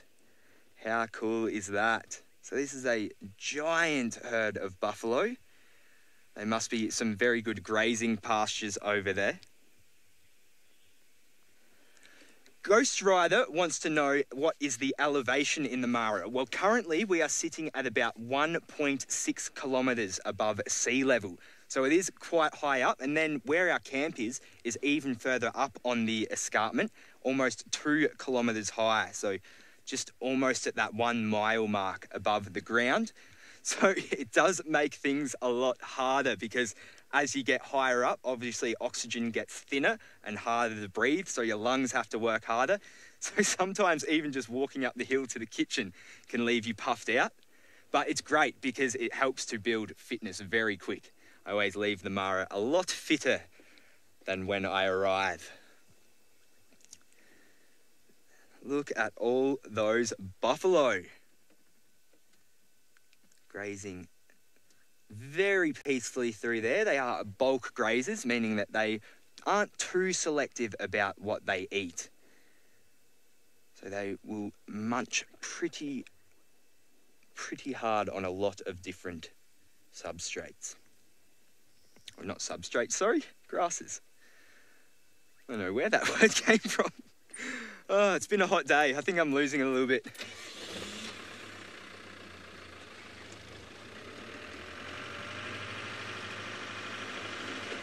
This is a wonderful sighting at Murray. Absolutely tranquil. So I'm moving over towards the herd at the moment. You might get a closer look. And as I said, hopefully they are attracting some lion as well.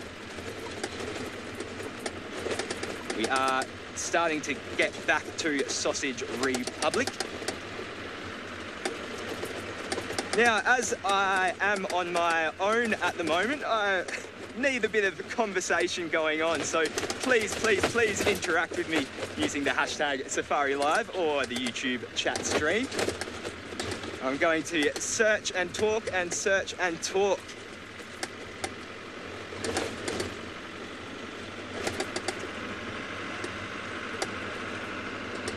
Looks like, oh wow, yeah, I was just about to say, it looks like we might be lucky tonight and get away from the rain, but it just looks behind me and it is black and it seems to be moving this way.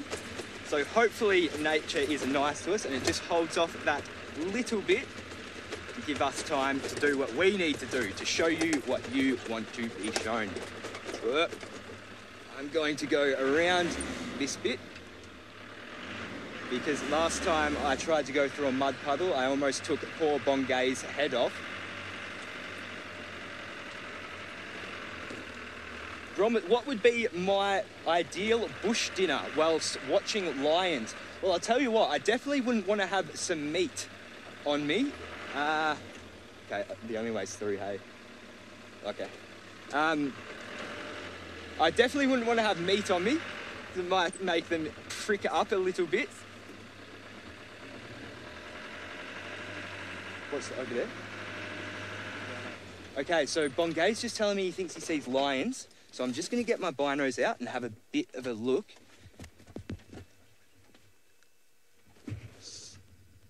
Just bear with me, everyone.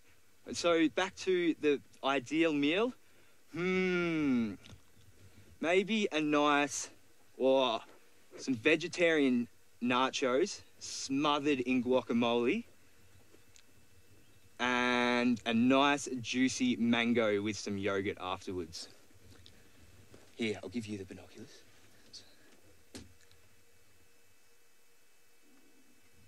Sorry about this, everyone.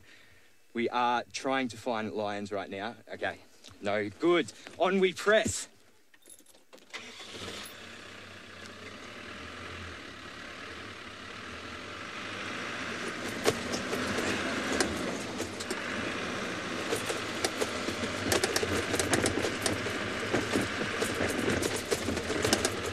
I am very much determined. I really want... Oh, is that actually... Is that... Yeah. Surely that's a lion.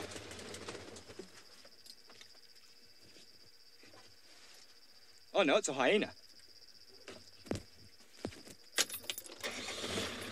There is a hyena just stuck its head up over here.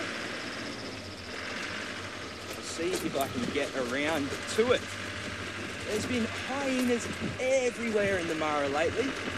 Definitely a lot more than last time I was here. We've almost guaranteed every drive to at least see one or two hyena, quite often following the roads.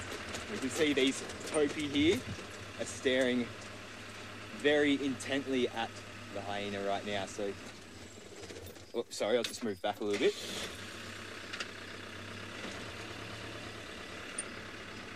So all of these topi, if we follow to where they were staring, just off to the right, you can see a cheeky little head poking up out of the grass. There we go.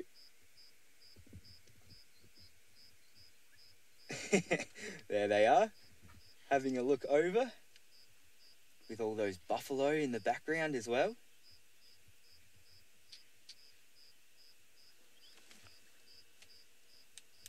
So I wonder if these are members of the North Clan or not. I definitely would not be able to confidently ID them from back here. Not a chance. We're probably about 100, 150 metres, so about 450 feet away from them. But I just saw that head sticking up out of the grass and it looked like a young lion. Which is the objective. So I will continue on. I am really determined to find these sausages, actually.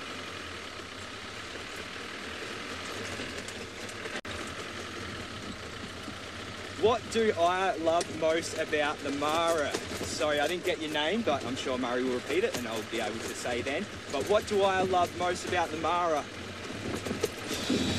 Everything. Everything. I feel so blessed and happy every time I'm out here. It's just, there's so much space, so much life. It's green, it's fresh, it's free. So many animals.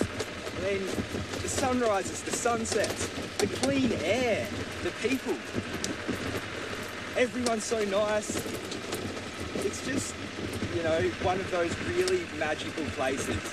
The only other place where I've really had this feeling is Costa Rica. It's another one of those really fresh, nature-filled, green areas of the world where, you know, everything just feels right.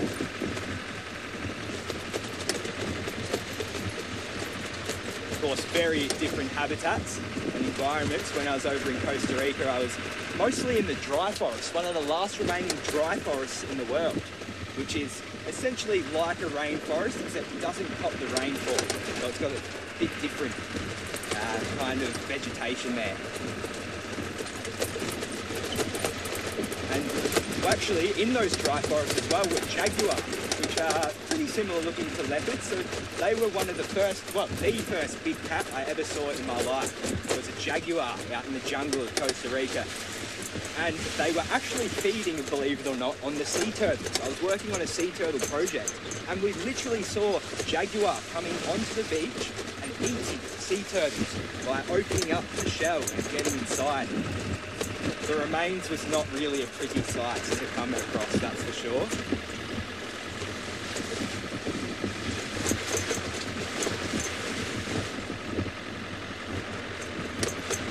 They are very cool animals.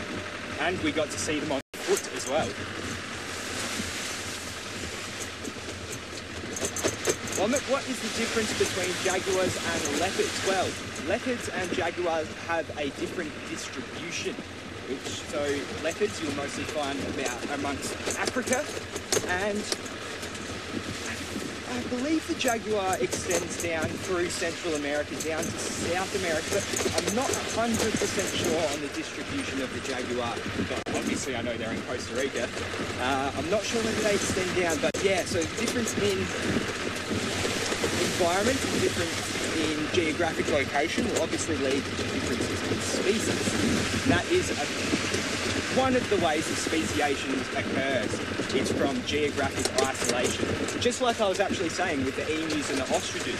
So they obviously both originated from that Gondwanan supercontinent, but then as Africa and Australia started to drift apart, then so did the differences between the two. And obviously as the environment started to change, as that continental drift continued, then different things started to change within the animals, different adaptations. And so that's why you'll see the similarities, but then also the differences. Now hold on everyone, I'm gonna have to punch through this a little bit. Woo.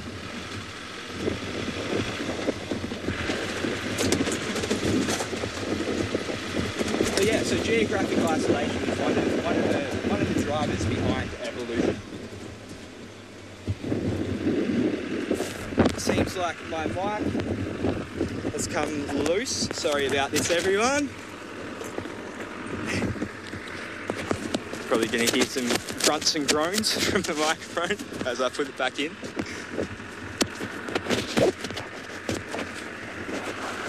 And we're back.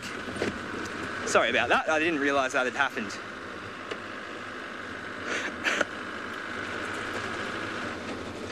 So yeah, so geographic isolation definitely is a driver behind speciation.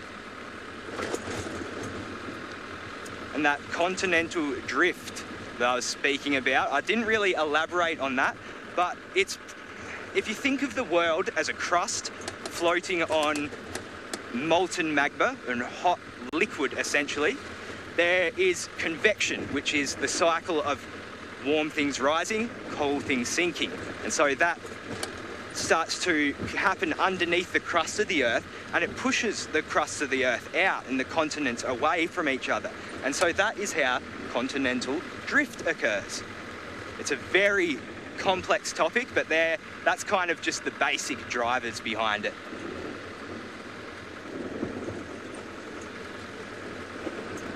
So we are starting to approach true sausage republic now. So I'll probably slow down a little bit and start to look a little bit more careful.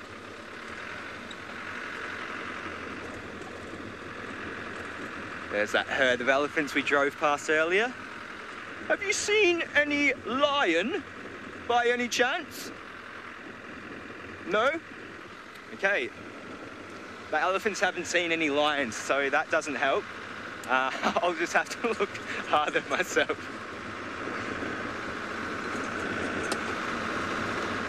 It looks like that storm that's behind us is still staying put, which is good.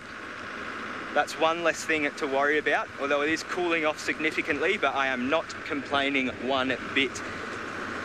The sun was harsh today. It really burned, you know, when you can feel it kind of crinkling your skin almost. And that is because we are, as I said, so high up and so close to the equator as well.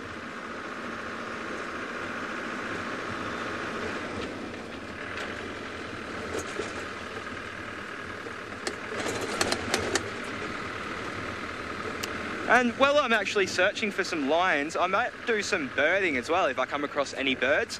I've been putting a lot of time and effort into learning my birds lately, and so if I come across an interesting one, I'll definitely stop to chat about it.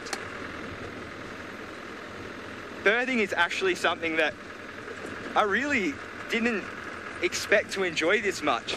As I said, I did a little bit of it back in Australia, just purely for the enjoyment of it.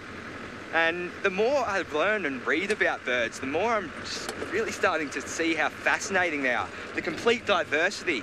So the paleo gnats that I was saying about, which is the ratites or your emus, ostriches and cassowaries, how they evolved so long ago and then gave rise to the birds with flight, the neo-gnats, which is pretty much every other extant species.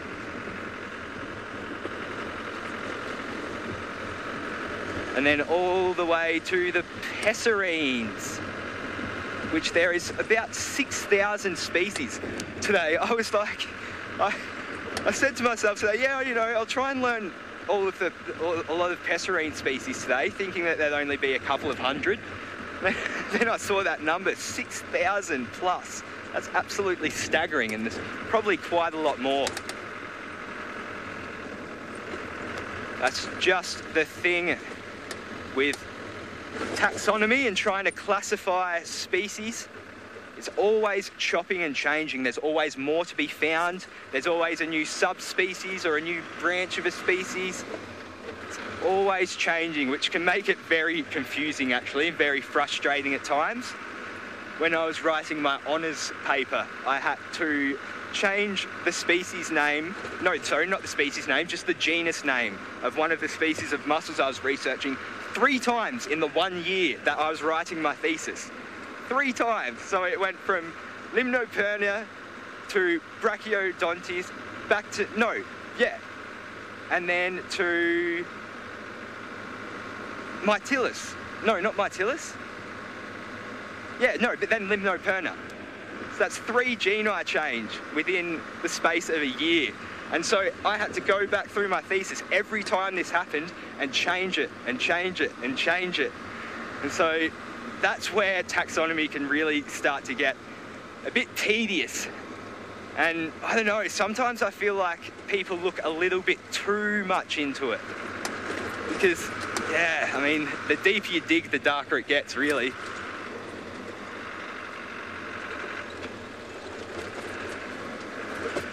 Jumbo! Well, there's no sign of much right now, but I am still making my way around to roughly where that buffalo herd was, and I'm going to scan over the plains as well and hopefully see some lion.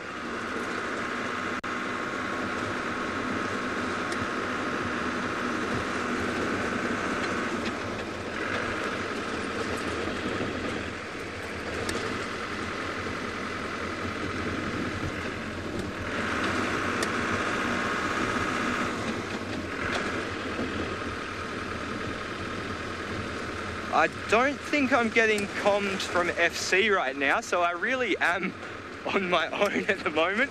So I'm just going to keep waffling on as I look for these lion.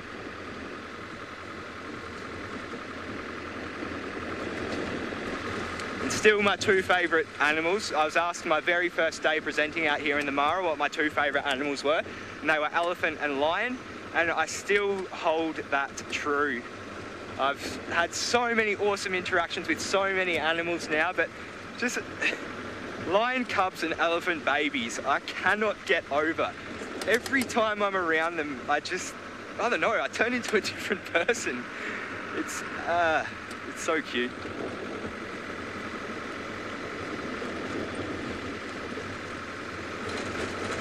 And then I suppose also seeing the parents kind of react to these childish behaviours and everything like that, it kind of reminds me of being a kid as well, and just how my parents would react. It's, yeah, I've said it 100 times, just seeing some of the similarities between some animals and humans. Well, it looks like everything is back in order and I can look in peace and you don't have to hear my rambling anymore. Jamie actually has a pregnant hyena, so let's go say hello to Jamie.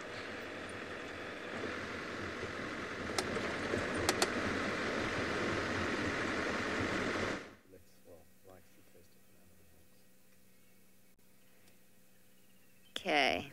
And 3 beats.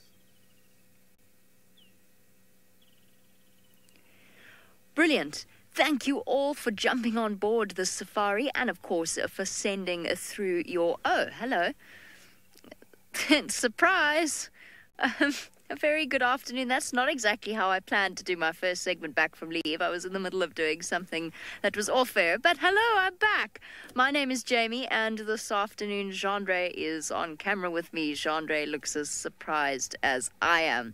It's really good to be back once again. I've been on leave for the last 3 weeks, and wouldn't you know it, there is a hyena here to welcome me back.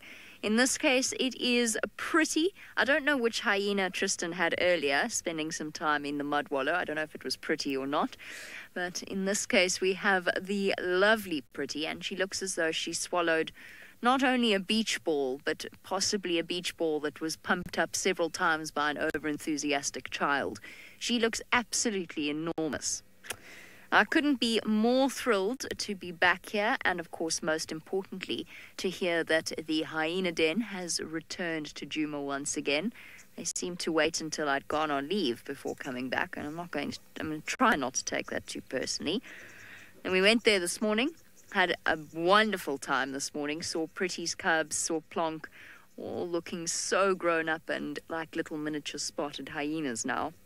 So my plan was, actually, to finish off what I was doing and then to head across towards the den site itself and go and see whether or not any of the cubs are about. Taylor tells me, I have to say it's really good to see Taylor as well, of course. Taylor tells me that Ribbon's cubs were out this morning, so that's something to look forward to as well, just towards the end of, or at the end of the sunrise safari. Pretty, are you planning on coming with? Would you like a lift to your den site? Because really, honestly, you look as though you could use it. Yeah, we might have to get a loader, though. Maybe a TLB or a front loader or something to carry that thing anywhere. She must be beyond uncomfortable. The interesting thing is, of course, is that a hyena can eat around about 20% of its body weight. So this is still not the fattest hyena I've seen, but it's pretty close. All right, while I finish off quickly, it'll only take me about 30 seconds or so. So while I finish off quickly and start heading to the den, let's pop back across to Tristan, who I know is also very chuffed to be back with his favorite spotted cats. Well, those hyenas are incredibly fat. We saw one earlier in the afternoon who was lounging in a mud wallow, and she was as round as she was tall. So I'm pretty sure they are all fed really well. Now, Kuchava, well, she's not as round as that. Unfortunately, it was a pity that we lost our comms for a while because we had a great sighting of her. She went up a marula tree and she unfortunately then dropped her carcass down the tree. Then she came back down, picked it up, and then went up another one and posed in the most beautiful golden light, which was only for a short while. And then she's come back down again and is now lying in the long green grass and is just taking a bit of a break. And after climbing trees twice with a carcass, I'm not surprised that she's enjoying a little kind of time out. At least she's got her head up at the moment. It'll hopefully mean that she's still thinking about moving, but we know she's already fed now, and so the chances of her going anywhere now is probably quite slim. I thought maybe she might go for water, but it seems as though she's quite happy just to settle and take it easy. What's interesting, though, is that I saw pictures of the carcass this morning. And yesterday, a friend of mine sent me photos of the carcass yesterday, and this duiker is definitely not the same duiker as she had yesterday. It seems as though she's killed another one. It's quite common to see that, though, in amongst these predators, particularly with duikers, because what happens is, due to the monogamous relationship of the animals, the adults often, when they lose one, will go in search of the other one, and you find that there is a kind of a process where this young antelope or these antelope will kind of move and try and find their mate, and that often means that they move right towards where the leopard is, and so you regularly see with duikers that there's often more than just one that gets killed. It's sometimes the young one, sometimes both partners, and in fact sometimes it can be all three. I've seen Thandi twice on Chitwa take an entire family of duiker in 3 consecutive days. She took the adult male first, then the adult female, and then the baby was the last one to be taken 2 days later. And they had all 3 of them at one point were hanging in the same tree. So it does happen, and so that's probably what's happened here. It looks like an adult that she's got at the moment. There's probably about half left, so she should still be here in the morning. Maybe she's going to kind of finish it up, but I don't think so. I think she's full enough to see. There you go. You can see the head of that poor duiker that's hanging over the crop, well, across the branches of this marula. Not ideal if you're a duiker, and there are leopards around, but very, very pretty kind of setting when she was up in the tree. It was this beautiful kind of golden light, with this sort of dark shady background at one point. So it was very, very pretty. She kind of put on a proper show for everybody that was here at the time. Unfortunately, like I say, we just didn't have comms at that point. Spoilt us though, that's for sure. It's been a wonderful return to vehicle. It's a pleasure, Murray. Murray says, thanks for telling us what we missed. Well, I thought you guys would like to know. I actually even have a video of it, Murray, if you want, in slow motion, if you really want it. But no, I'm just joking. We've been spoiled by her. Taylor seems as though she had 2 really nice sightings of Kuchava yesterday afternoon and this morning. So it's been really nice to have kind of spent quite a bit of time with her over the past little bit. And for me coming back, this morning we eased into it with walk, and we focused on very small things. In fact, I didn't really even get off quarantine this morning. We did so many kind of butterflies and those kind of things, whereas now, this afternoon was back into proper drive. And always nice to start your leave with a leopard. It's the best way to, for me at least, to start my leave. Are you going to go back up the tree, girl? Oh, isn't she pretty? Look at those eyes. Lauren, do female leopards kill female cubs? So there has been reported cases of female leopards killing cubs, even little male cubs, if they're very, very small, of a rival female. But generally, you find no. Generally, there's a little bit of a skirmish and they kind of move off. But I suppose Thandi and Shangile is a prime example of what a female leopard does to a intruding young female. I mean, Shangile was by no means a cub, as she was more a sub-adult when she was attacked by Thandi, but it showed you very quickly what Thandi's response is. And so without the mother there, then a female leopard is going to be aggressive to any sort of other leopard that she doesn't recognize, because ultimately she doesn't want any competition for food and den sites and potential mating rights. So she will try and kind of push them off. Now, I wonder where she's going to go off to. She might go and take us for water now. It's that time of the day. Saying that she might, no, she's just going to lie behind the bush. Of course you are, Kuchava. Right, let's just reposition ourselves quickly, Sense.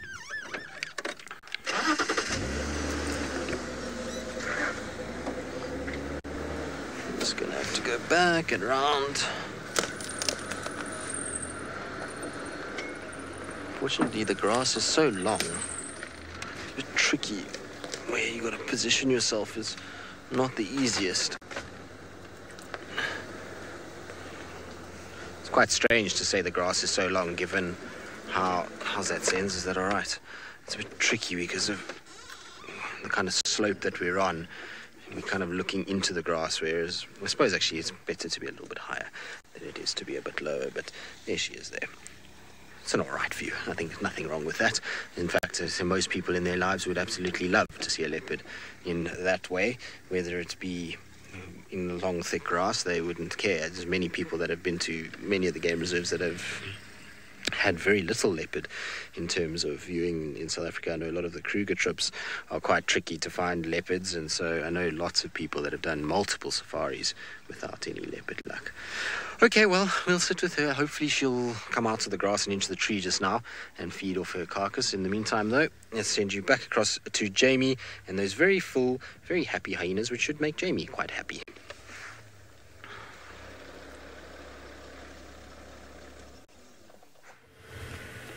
All right, let's try that all again, shall we? Now that I've managed to put my brain into a different mode. I was busy doing a promo for schools drives. I'm busy recording that, and then a sort of I'm a bit out of practice now with this whole live thing, so it took me a second to readjust my frame of reference. I've been back for about a day now, and I've recently been considering if I hit the brakes really fast, if I could get Jean-Andre to flop out of his seat and down into the front, because he's currently sitting in the back singing I Believe I Can Fly in Afrikaans. Now, I Believe I Can Fly in itself, and Murray says please do it. I'm not, of course, going to in any way injure Jean-Andre, that would be mean, but it's not to say that the thought didn't cross my mind ever so slightly. I Believe I Can Fly, and I feel as though I'm going to have some Space Jam fanatics shaking their fists at me somewhere across the globe.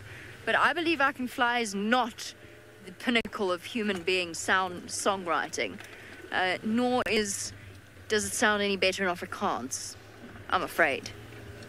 Especially because, you know, what were you singing? I can't even remember the words now. I can't even remember. Doesn't work. Just doesn't work. Anyway, you know what does work is going to the hyena den to spend a bit of time there. So this morning, Corky was running around looking ferocious, looking as though she'd had to assert her dominance throughout the night. I don't know what they ate, but it was something big, judging by the bellies. Even Saka had an enormous belly on him. So whatever the clan ate last night, it filled them all up pretty well. Somewhere on Little Gowrie, they were running backwards and forwards, and Pretty's cubs had been for a little field trip away from the den, and then Corky took them all the way back to the den itself. Pretty was there, she was just lying in the wallow, completely oblivious to the fact that she had parental responsibilities, maternal responsibilities. So I'm wondering what else we might find. Pretty's sitting on twin dams, so she's not going to be down this side anytime soon. Let's go see whether or not Ribbon makes an appearance. I'm so excited! While I've been gone, June had babies. We knew June had babies, but we obviously hadn't seen them. My first generational jump. Ah, Aunt Jo. Sure, I was thinking in sort of June thing. I was thinking along the lines of June and the fact that I knew her from being a baby. And it sort of brings me to the answer of Aunt June's question, which is, what is my favorite thing about being a guide? I enjoy the building of special memories, because every special sighting goes into the brain's archive, so to speak, and it is to be treasured and looked back on in days to come. And special animals, of course, have special memories attached to them, so I think I enjoy that.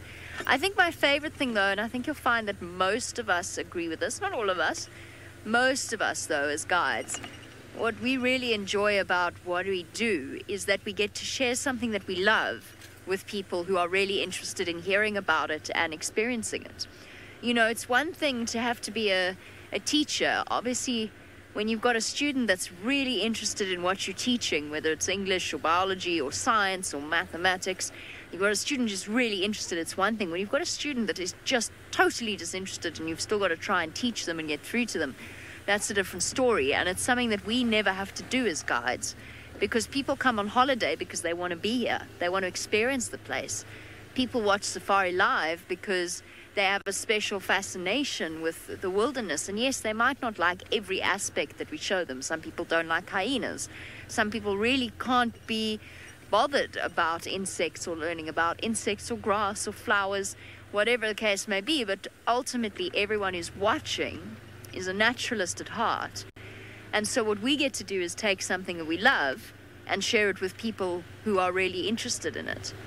And that, I think, is probably, for me, my favorite part of being a guide. That, and I get to sit next to animals all day. I mean, you know, doesn't really get better than that.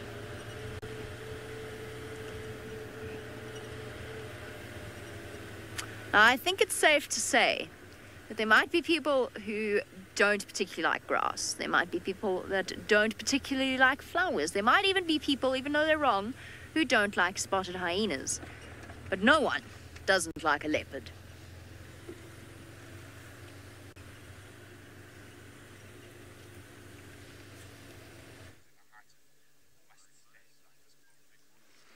Right, as you can see, Java hasn't really moved too much at all. She's still sitting ever so gracefully in the grass. She's started to yawn now, which is a good sign. Obviously, yawning is often an indication of leopards moving. So we might find her starting to get up and maybe go for water. It's also cooled down quite a bit, and you can see if you look up at the carcass on above her on the left-hand side there, you'll see that there's the last of the golden light just hitting that carcass, and it's fading quite quickly. But that's kind of the last little bit of light there, and maybe when that light is shifted off that carcass, it'll be more comfortable for her to actually go up there and feed. And you can see that there's quite a bit still left of the head and the sort of shoulders. Oh no, now she's gone flat. That's not ideal. You've just proved us completely wrong. Oh well, I suppose that's what leopards do. They don't do what you want them to do.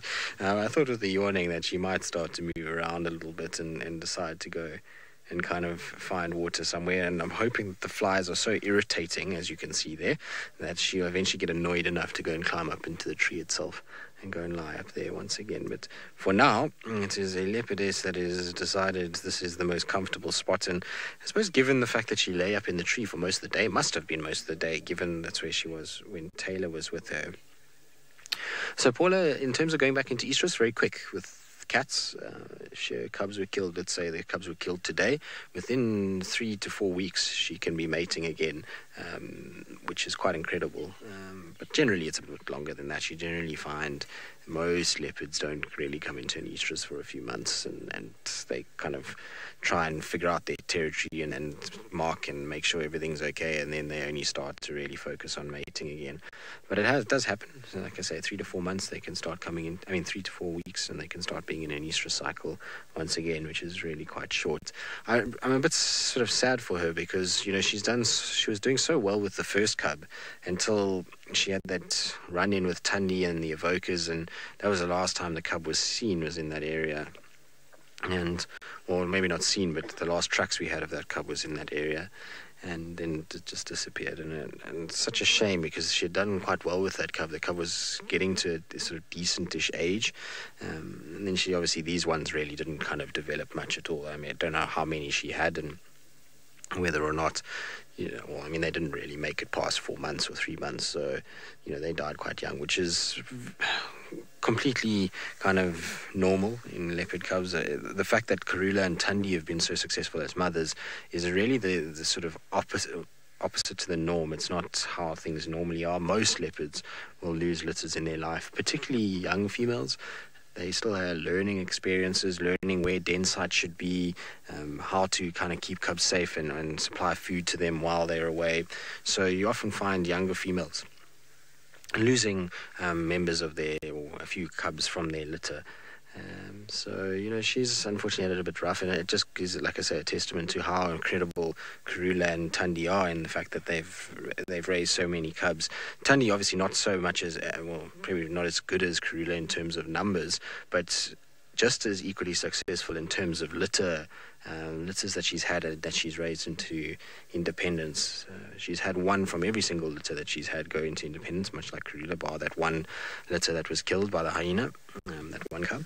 So, they've both are incredible mothers, and it's why you want her to be successful and to carry those genes forward, and hopefully she'll figure it out and find a way. I think she unfortunately has a little bit of the same syndrome that Shadow had, in that she's in a very awkward area in terms of her territory where it lies currently in terms of males.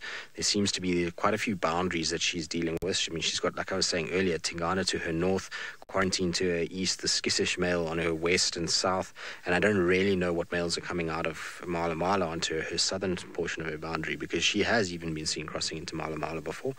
So, she's kind of like Shadow in many respects, had a lot of males that were crossing over, and it was difficult for her to find sanctity in amongst all of those males for her cubs. I think she's in the same boat at the moment. And when Tundi, who can't live forever, when she maybe shifts and moves a little bit, that might give the opportunity for the likes of Kuchava to move into Torchwood and Eastern Juma, and maybe then she can be a little bit more successful with a stable male, and her cubs will have a better chance of surviving. In terms of Shadulu, obviously she's got a very, very kind of, it's not a completely ideal situation in that there is a young male that's also moving around in there, and we know that Hosanna kind of has drifted through her territories, but for the most part she really only has one male leopard that is encompassing her entire area, and that's Hukamuri. And so her ability to raise her cubs is going to be a lot easier than it would be for the likes of a leopard like Kuchava, and it's going to be interesting to see how Shadulu does. I know that both cubs were seen this morning, which is nice. I believe when they were here, when she was here, only one cub was with her at the time, but both cubs were seen this morning, and so seems to be doing really well. You know, she's getting past the most dangerous point with those cubs. They're getting to sort of 4 or 5 months old now, and once they're at that age, then they're able to start climbing and these kind of things. Maybe not 4 months. They're not 4 months already. No, 3 months. Sorry, time kind of was fast forwarding in my mind. But they're getting to the age where they're starting to climb trees, which allows them to be able to stay away from things like hyenas and even lions and those kind of things. So hopefully she's going to do well with hers, and like I say, hopefully Kuchava is able to shift into a bit of a more sort of stable area male wise. Brendan, what coalition has sired the most cubs in the Sabi Sands? Well, I don't know why we're talking about lions when we're sitting with leopards and been talking leopards, because there's no coalition of leopards that we get in the Sabi Sands. So I'm not really sure what you mean by that.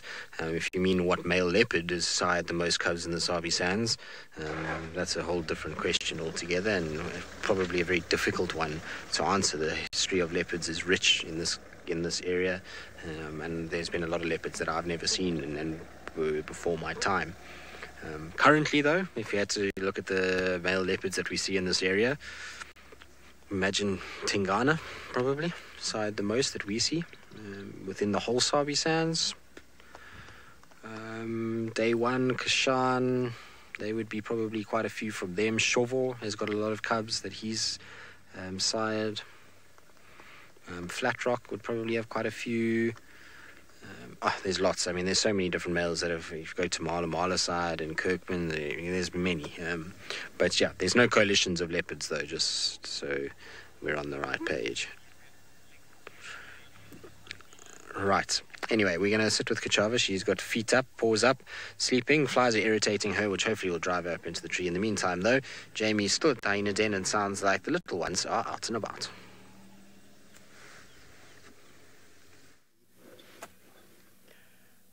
Awesome, look. We've got the tiny little ones out, and Gawley's just spotted. What have you spotted? Is it a hyena in the hole? On the other side. Okay, we're going to go forward a little bit. So we've got Ribbon, we've got June's cubs, and we've also got somebody with a very tiny little voice who just gave us the most amazing display of whooping.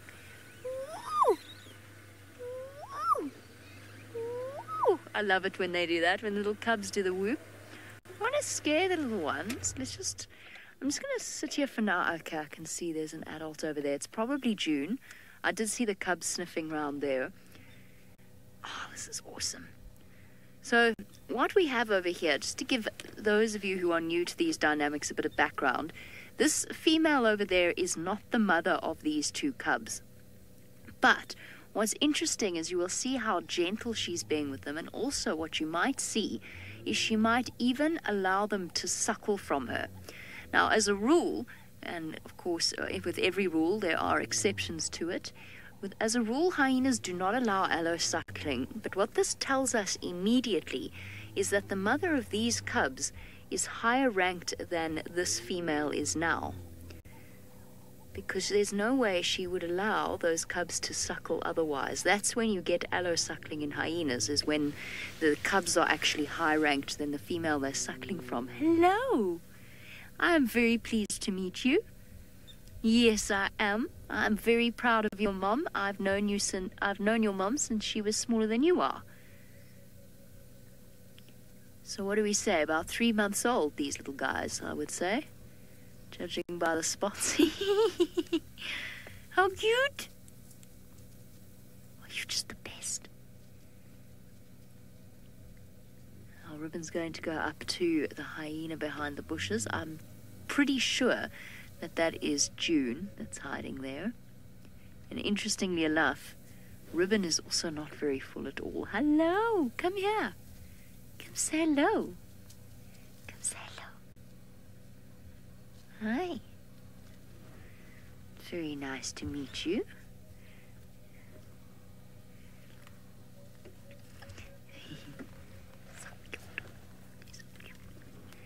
I don't want to move my head too much because I'm going to block them from you, but it's so, so cool when they come up close like this. Okay, I'm going down again. Misty wants to know how long hyenas are pregnant for. Roughly the same length of time as leopards, lions, big cats. So it's around about 3 or so months. But what you find is that if they lose litters, it takes them a very long time for their bodies to recover. Hello. Lots of talking here. I wish I knew what they were saying.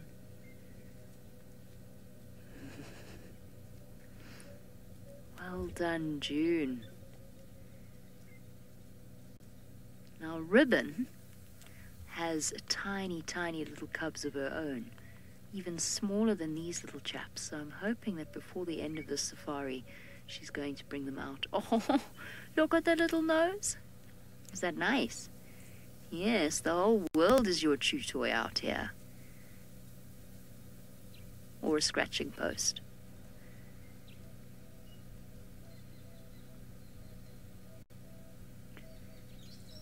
It was so close for a second there, I could actually hear the little cub snuffling.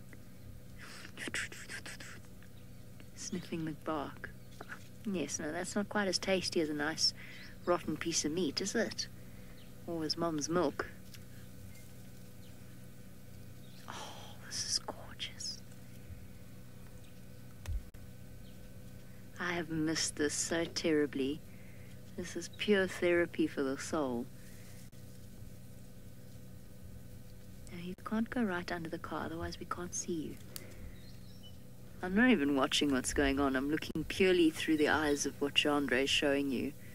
I'm not keeping an eye on my surroundings. But I just can't bring myself to look away. Ribbon, where are your babies? Look how they're teasing her.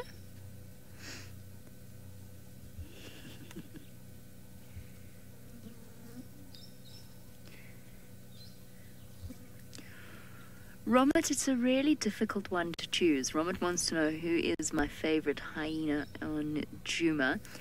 I really struggle.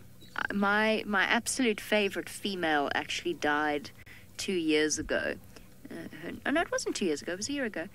Her name was Gwen, and I really, really liked old Gwen. There was something so characterful and very soulful about her eyes. I watched her being beaten up quite badly once, and she looked at me and stared right into my soul with blood pouring down her face and looked so utterly woebegone, and it was one of the most knowing, human-like expressions I have ever seen from an animal. So Gwen died, unfortunately. I have a soft spot for Ribbon. Having watched her cubs grow up, I have a soft spot as well for June, having watched her cubs grow up and, of course, having known her mother as well. But I think right now, actually, to be honest, I'm still readjusting to the whole new way of things. And for now, the position of favorite hyena actually goes to Tsaka, who is a male and who is clearly the favorite male or the preferred male for at least Corky and Pretty, and probably Ribbon as well. And I really like Tsaka. There's something about him that is so thoroughly entertaining. He's an adult hyena, but he still comes to investigate the vehicle, and he likes to be close to people. Is your back itchy? I'm sure. I actually think they're quite itchy. 2 days of stinky food around, plus an overcrowded den. Not quite overcrowded, but definitely crowded den. I imagine that they're feeling the parasite load a little bit. So I think Tsaka for now, but that will very much remain to that's subject to change. November. Oh. Yes, a little bit of caution there.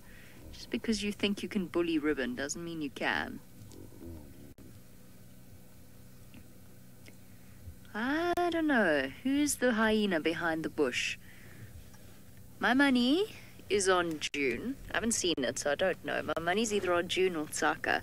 Don't think Tsaka would get away with lying quite so close, so June. Could be Corky, which would explain why Ribbon's quite nervous to go to the entrance to her den and fetch the tiny ones out.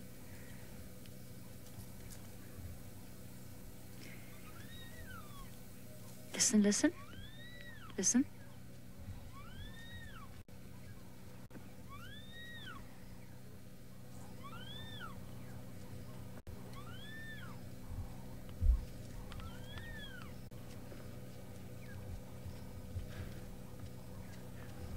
How cute was that?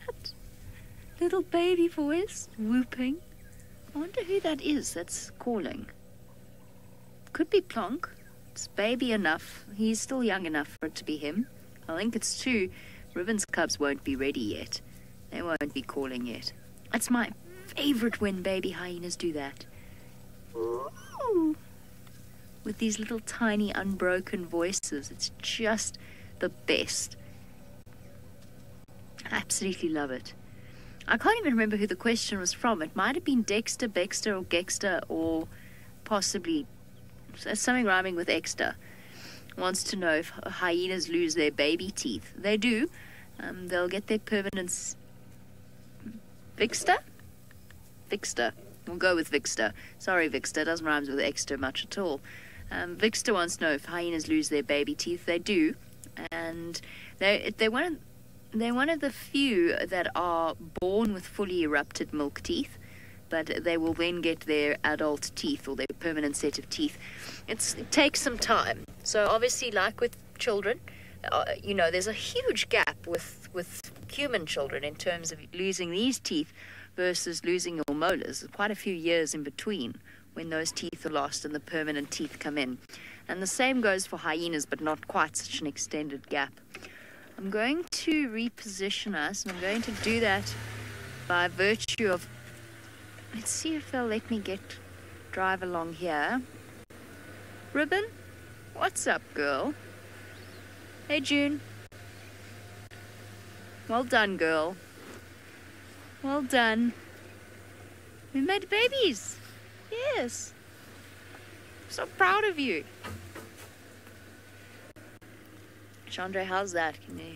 I don't want to shuffle around too much and disconcert them.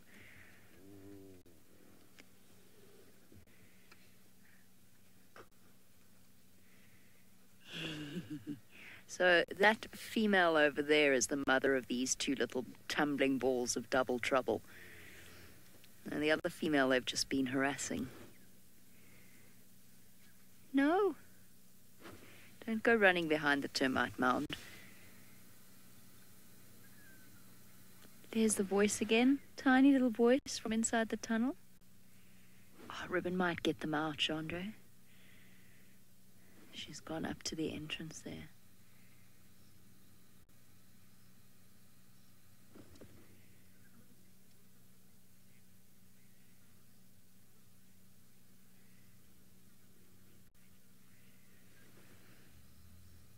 While we wait for Ribbon's babies to come out, and I think there's a good chance that they will, Emily, who is 5 years old, would like to know what hyenas eat. Emily, hyenas are carnivores, which means that they eat meat. They're also incredibly resilient. In other words, they don't get sick very easily. So they are able to eat old meat as well. So it doesn't even have to be fresh meat. They also have... Oh, Ribbon. I know that feeling, girl.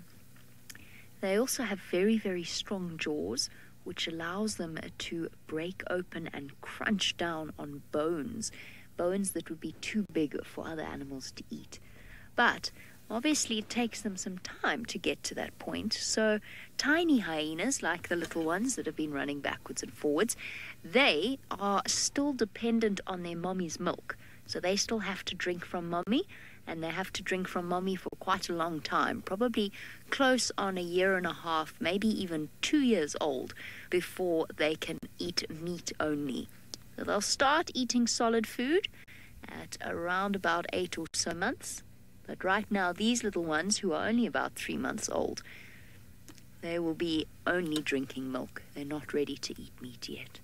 Even if they do have teeth, those teeth are reserved for biting each other. June. Someone is so large that she can't even be bothered to go and fetch them. Shame, I feel so sorry for Ribbon. Whatever the hyenas ate last night, she didn't get any. She definitely doesn't have the same full belly.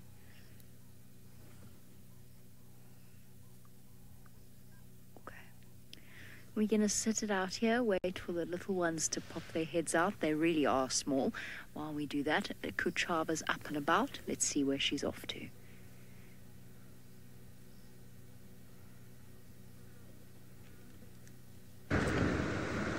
Well, I didn't copy much of the link, but it's because Kuchava just went running all of a sudden up this marula tree, and I'm not sure why she went running this way. It's almost like she's looking for the remainder of the carcass. No, she's coming back now. Sorry, Sins. I don't know what she's doing. She's got the crazies at this stage. Is there still some of the meat up there? It looks like it. Looks like she's gone and lay on the actual branch itself. So we're going to just try and figure out what she's actually doing. But she's just kind of gotten up and ran this way, and then now decided that she's going to lie up on a branch on the tree itself. So I'm not really sure if there's any food there. Certainly doesn't look like she's got anything. And I wonder if maybe, just maybe, she has just decided to kind of run and, I don't know, maybe, like I said, there's a bit of the old carcass left or something like that. Crazy. And she went running up, but nice anyway that she's decided to ascend another marula tree. Problem is she's crossed back into Chitwa, which means there's going to be probably quite a few other vehicles that are going to start kind of heading in this direction, which means we'll probably have to make space fairly shortly because we've been here for quite some time this afternoon, and then we'll kind of make a little bit of space for them. Now, the thing is with them is that, I mean, like I say, it's because of where she is and the fact that she's just run across the road and up into the tree, it's going to make things a little bit more complicated than what we really wanted things to be. So already there's quite a few vehicles that are kind of lining up, but we'll maybe just do a loop out and let everybody kind of come through as they want to.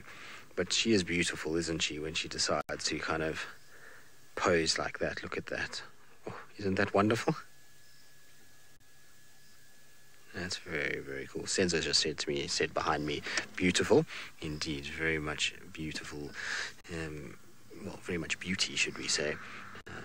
Super cool that she went up. Now, I'm going to have to move, unfortunately, guys, because there is another car that's coming up the road that's a private vehicle, and I don't think they're going to get around me. The other vehicle that was here was one that was able... Actually, this one's going to go around, which is fine. So let's see if they can make it. Seems like it. Or maybe not. So we'll have to just see if they can get through. No, it's no problem. I'll move out the way. Hold on. So we're going to have to move for this vehicle because they're not going to get past us otherwise. Also, like I said, there's quite a few other vehicles that want to come in, so I'm going to make space for them. I'm just going to let them have a chance because otherwise it's going to become a mess. There's kind of 5 vehicles all descending on this area because she kind of just quickly crossed over, which has meant that there's kind of chaos. So we're going to carry on and leave her. The problem is I don't really have comms going down into this dip, so you're going to either be stuck with me or you're going to be abruptly...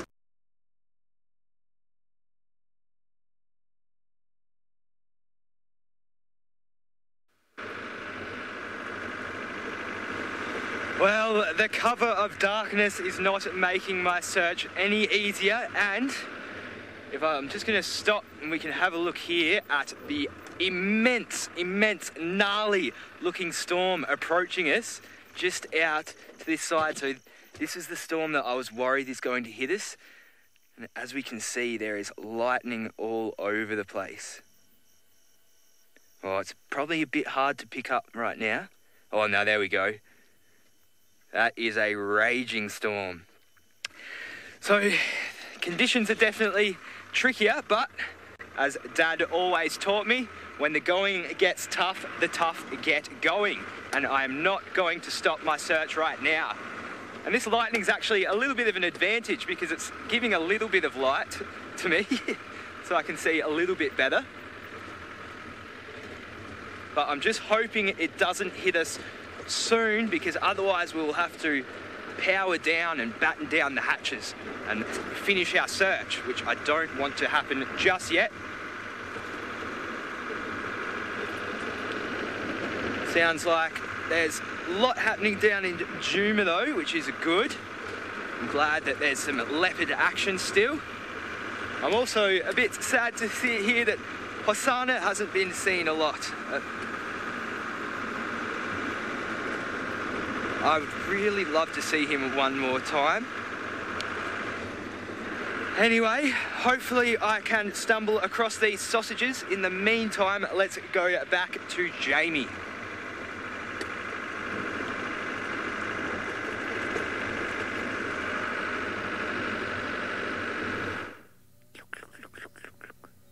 That's ribbon in the flare, and that's not one, but two little tiny bundles of new hyena joy. So there you go, watching the body heat of them as they start to move out of their den for the very first time. Apparently we're looking at them through the thermal camera, but of course we can also see them in real life as well, which is so exciting. Oh, little ones. They're just making brief appearances at the moment. Every now and again a tiny one pops out. They're about, if I had to look at them and guess, I would say they're about 2 weeks old. Maybe 10, maybe a bit younger, maybe 10 days, but I think 2 weeks is fair. They're so wobbly. Oh, here comes June to say hello. There we go. Now we can have a look at them in the sort of the last rays of color before the sun disappears completely, and we have to switch to infrared. So we just wanted to show them to you quickly before the sun disappears almost totally. Now June's cubs coming up to have a look. They've obviously been well acquainted with their new future clanmates. Hello. Look. No, look. Dodo. Dodo, come on. Whoopsie. Hello.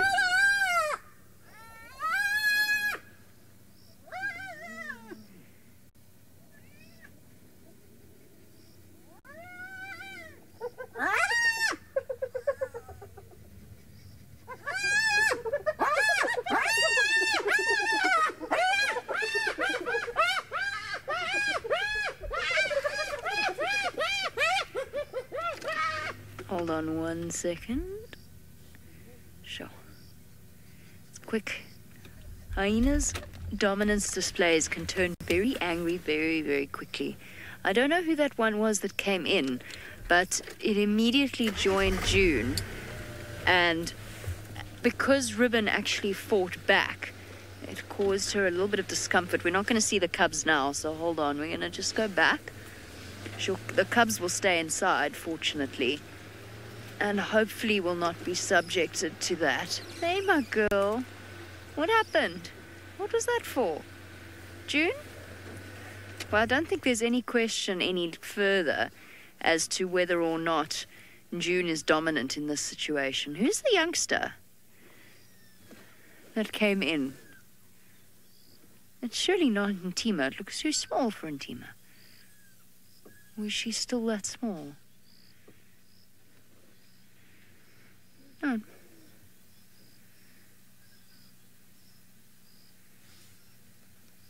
Not sure who that is. Who is that? Help, please. I don't know who that is. One more quick shot of the spots of the side. Oh, smelly. And a very dominant display over poor Ribbon, whose cubs are now squeaking away. I do love hyenas, I really do. But there is a painfully unpleasant side to their behavior every now and again. And that is when it turns to disciplining them. And often it's an infringement that is so subtle or not even their own fault. In that case, I think Ribbon responded to the arrival of the young hyena, and June immediately took that as aggression. And obviously with cubs around, she's even more likely to be defensive. And in that case, she just turned on Ribbon a little bit. Nothing too serious, though. Ribbon wasn't hurt, but it does mean that Ribbon's been chased off and probably won't see them. So we're going to have a look through and have a look if we can see, which is the joy of infrared, of course, if we can actually see them moving about at the entrance to the tunnel. And I can see June quite clearly, even though it... Oh, she's talking a lot. So I didn't want to talk over any of that. Oh, who have we got here?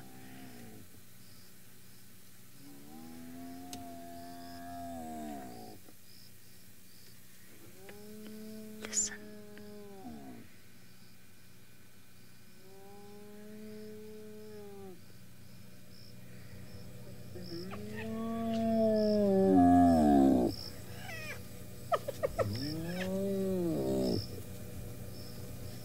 Hello, Corky. Have you come to restore some order to your domain after all that drama?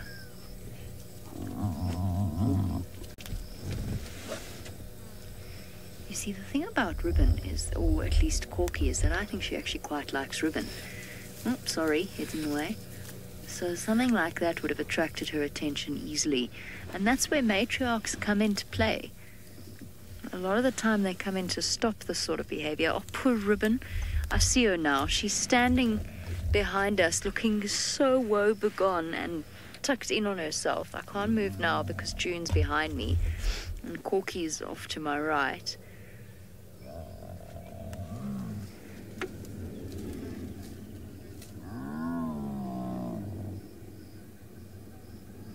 Where's your boy? He hasn't come out to say hello yet.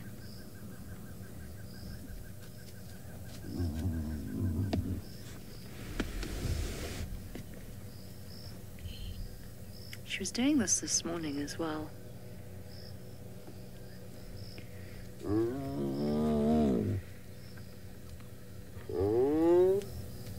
Oh, we might get a full whoop. Sometimes when they go into a yawn like that, it can be a precursor to a full contact call whoop. So what we think of as brutal, these guys, it's all in a day's work for them. I mean, you've seen how Corky survived that lion attack. Getting nipped on the ear by June is probably almost inconsequential for Ribbon. There you go. Isn't that absolutely beautiful?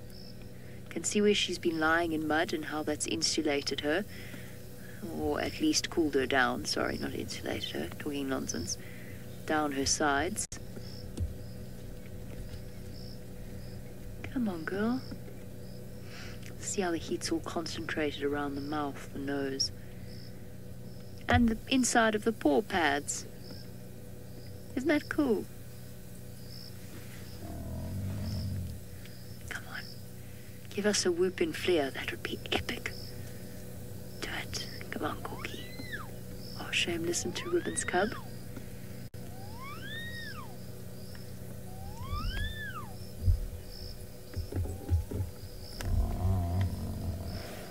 That is so cute. It's unbelievably cute when they do that.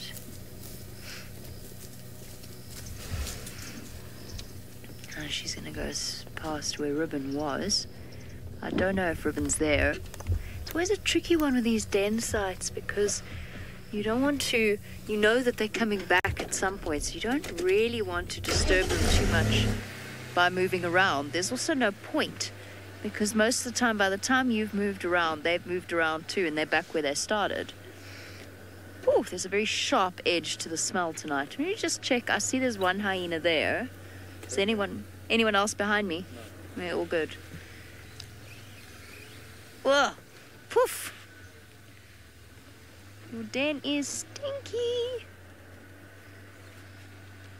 There's Ribbon, just so you can all comfort yourself she's okay. There's June.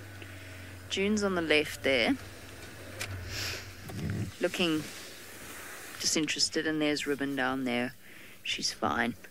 She just looks sorry for herself. Oh, my word. Guys. Phew. I love hyenas. I love every aspect of hyenas. But, goodness gracious, it takes a seriously strong nose to deal with the smell. It's slowly burning away the cells inside my nostrils.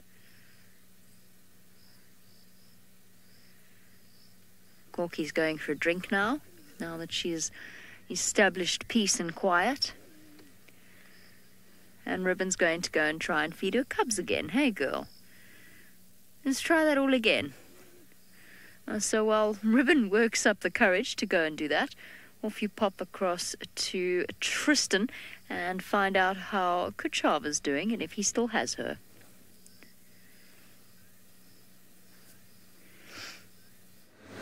Well, Murray, I'm interested to know what drink you get, because Murray just told me instead of saying he's asking for a link, he's asking for a drink. So let me know, Murray, what you get delivered. Maybe Kirsty or Nina or Faith. I don't know who's actually on duty that side of the world, but let me know what they get you, because hopefully they get you something delicious to drink, maybe an apple juice, because it's almost the end of show. But anyway, we are thirsty for water. Okay, excellent. That's not very exciting though. Sky juice is never the most exciting thing that one can have, but if you're thirsty for water, then well, that's what the man must get. Maybe one of the ladies will spoil you and get you something. Anyway, we are on Cheetah Cut Line now. So we left the area of Kuchava, and the reason why was because, well, it was just pandemonium that started to happen on that side, and so I decided, nope, we're going to leave there. But just as well we did, because we've heard a leopard calling somewhere on Cheetah Cut Line. So we're just driving very, very slowly on Cheetah Cut Line, just scanning around. It only called once and then stopped. Very, very brief call, but there was a call on Cheetah Cut Line for a leopard. So we're just trying to see, maybe Tingana or Tundi could be around. If it's Tundi calling, then it might be a sign she's going into an estrus cycle. Generally, the female leopards really don't call that much unless they're trying to attract some sort of a mate. So we're just taking it very slow and really making sure we're scanning properly. The grass is so long that if there's a leopard that's in the grass, it's going to be quite tricky to see it. But the nice thing is that it's nighttime, and so if they look in our direction, we'll get eye shine. So even if the grass is long, you can still pick up the eye shine. What I might do as well is I might just stop here at the junction with Central and just turn off quickly. It could have been in Torchwood, or it could have been on our side. Tax is going to check on Drakensberg and make sure that there's nothing parallel with where I'm driving at the moment.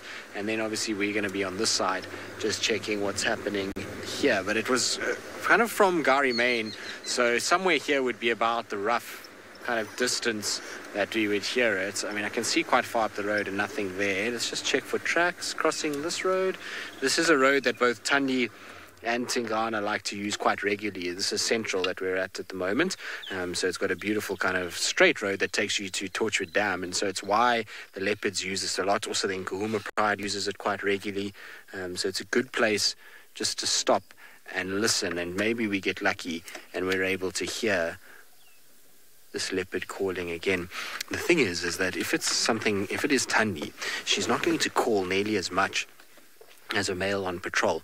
She'll call a little bit and then she'll stop and probably move around quite a bit. The good thing though about a leopard calling is that it means that the leopard is moving. Very seldom do you find a leopard stationary calling. They will sit and obviously call, but they move around quite a bit when they're calling. And if it's obviously Tingana calling, well, then that means he's on a territorial patrol, and the chances of him popping out is very good. So it's good signs, and like I say, hopefully at some point we'll hear it. But what we might do is just kind of sit and listen for a little bit. You guys can listen with me and try and see if you can hear anything while we sit here. It's always nice at this time of the day to just stop and listen. It's such a beautiful time of the evening. The sun has just set in the western horizon. There's a bit of color that you can see on that side. So we'll just keep quiet for a little bit and listen.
So nothing really kind of calling other than the Cape turtle doves and the odd woodland kingfisher. So we're going to keep just sitting here for a little bit longer. We're going to try and see maybe we get lucky and we hear that call once more. In the meantime, though, back up to Pat in the Mara.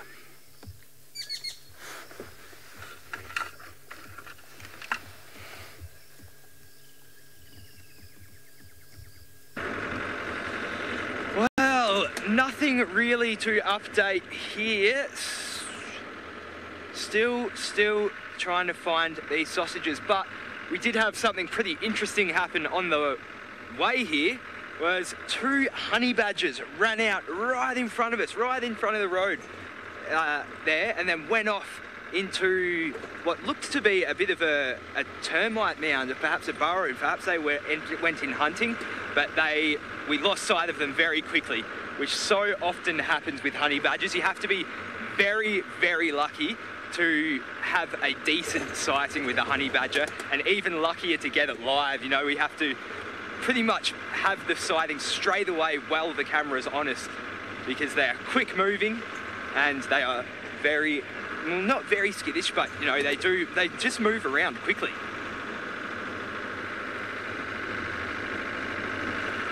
The honey badger who does not care. I actually haven't ever seen them in the Mara as well. I've seen a fair few in Djuma now. I got lucky with honey badgers in Djuma. I got a sighting with 3 of them once, which was amazing. But to see 2 here was also super cool. And then we saw a serval as well, but just couldn't get that. So, I mean, there's been stuff happening, but the tricky thing at night is that we have this infrared, which, sorry, I forgot to mention, we are in infrared now. So we can't get as much range and just see as much as we usually would during the daytime, which makes it a bit unfortunate, but more special when you do see something at night, because nighttime is when it's all happening. And it seems to be happening with Miss Patterson as well, and the hyenas.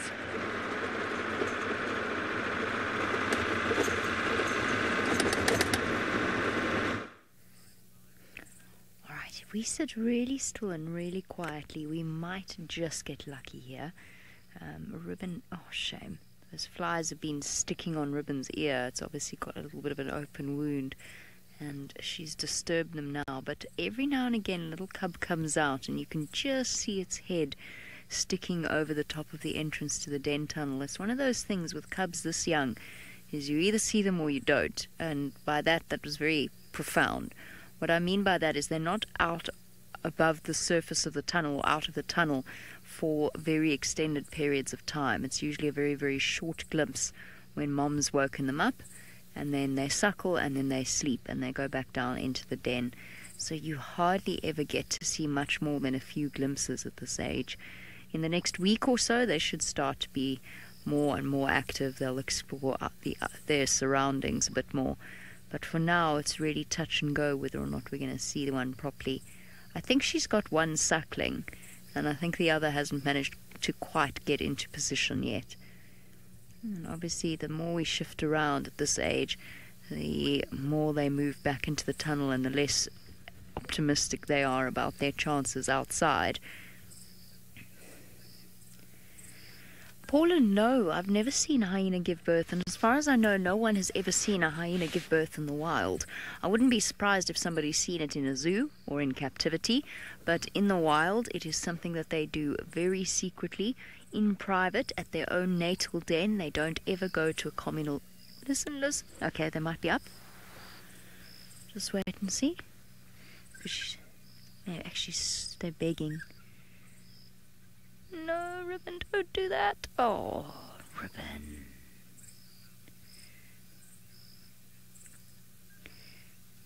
Really, Ribbon? Really? That was thoroughly inconsiderate of you. Just give it a few more secs, Murray. I'm not sure if they're going to pop out or not. A hyena birth is an incredibly traumatic experience, especially for first-time mums. Fortunately, Ribbon isn't a first-time mum. You actually saw her daughter Ntima earlier. It was the young hyena that came charging onto the scene. I just expected Ntima to have grown as much as these guys have, but of course she won't have. She just looked so tiny still. So a hyena has to give birth through an incredibly uncomfortable passage. Oh, look, there we go. We'll get back to the extraordinary difficulties of hyena birth in a second. But let's just see if we're going to get another glimpse. Now, Ribbon's still quite a young hyena. Oh, that's all we're going to see now, Murray. And unless they're really feeling playful, this is going to be all that we see, because they're suckling now. They're jostling for position a little bit, so we might get lucky, but really, we're just going to see the tops of their ears and their heads.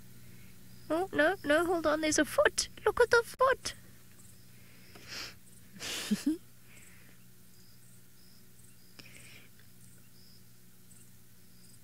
Foot, fly, and ear.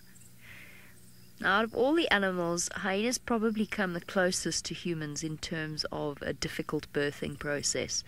In fact, they might even outdo us in that most of the time, the first-time moms actually lose their first litter.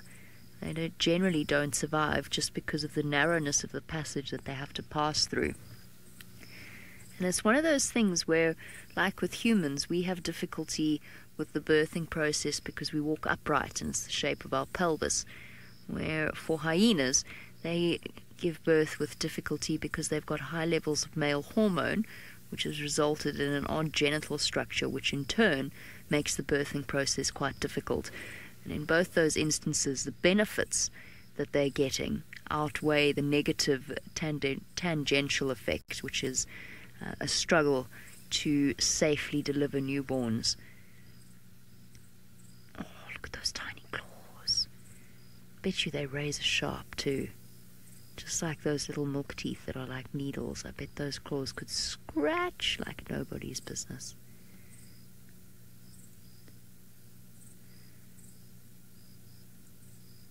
Well done, Ribbon. Litter number 2 that we know of. And actually quite soon after her last litter. And Tima was born, when was she born? March 2017. Penguin on Safari wants to know what sort of things make hyenas go up and down in rank. It's a really difficult question to answer because the truth is that most of the time no one knows. The death of a... yes, we can. I will answer that question fully in a bit. I think we're going across to the Masai Mara. I hope. Otherwise we're in big trouble if we're not. This little roadside surprise here. It's not the big cats we were after, but it is definitely a little one, and it is a serval. So, not exactly what I was after, but hey, I'll take it, and I love seeing these little cats. They are so cute and so beautiful. But actually, they're also really effective and really efficient hunters. So with a lion, it'll usually be about roughly 1 in 5, 1 in 4 hunts that will end in a successful kill. With these little cats, it's 1 in every 2 hunts. And that's obviously just statistically speaking. It's not going to be that every single time, but yeah, that's 50% of hunts are successful with this brave little cat. How cool is that? Just a nice little sighting. I don't think I'm going to find the sausages now. There's only a few minutes left, and I think we're going to have to get back to camp because this storm is really starting to loom now, and it is going crazy. Actually, let's just film out here for a little bit. Look at that. How epic. Absolutely epic. Mother Nature showing her true power.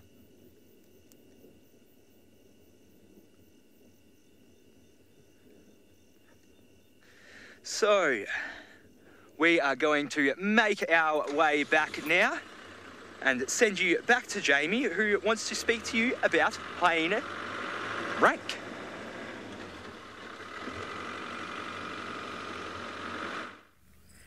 All right, so Pat has the long haul journey back across to camp. We were talking about the hyena structure, and the question was about what sorts of things cause an upheaval in the hyena rankings, or how do they go up and down in rank. The truth is, I don't fully understand it. I don't fully know. We know that coups happen where high rankers get pushed right down the food chain and low rankers rise up, sometimes even to the point of the matriarchy, but that's very rare.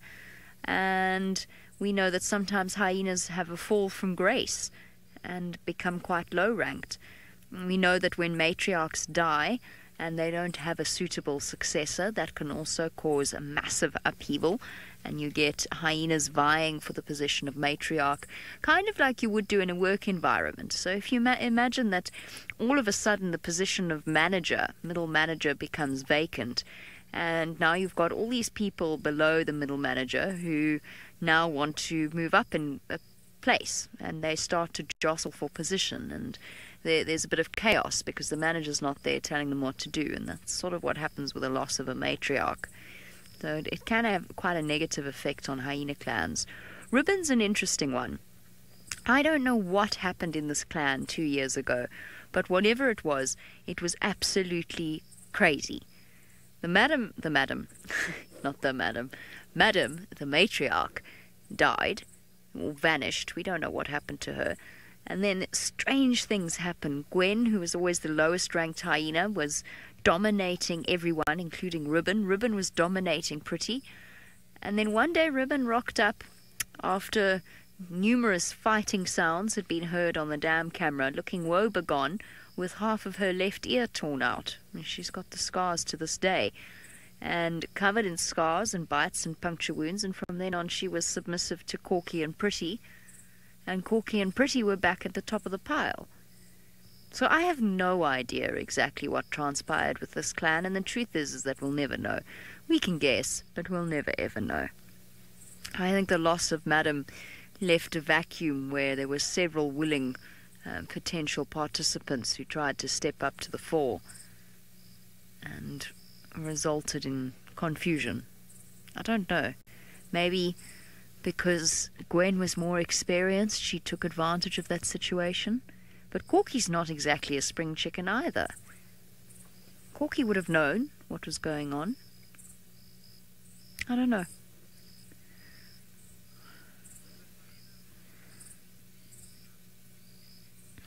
Zim wants to know if the other hyenas will harm these cubs. Potentially, yes.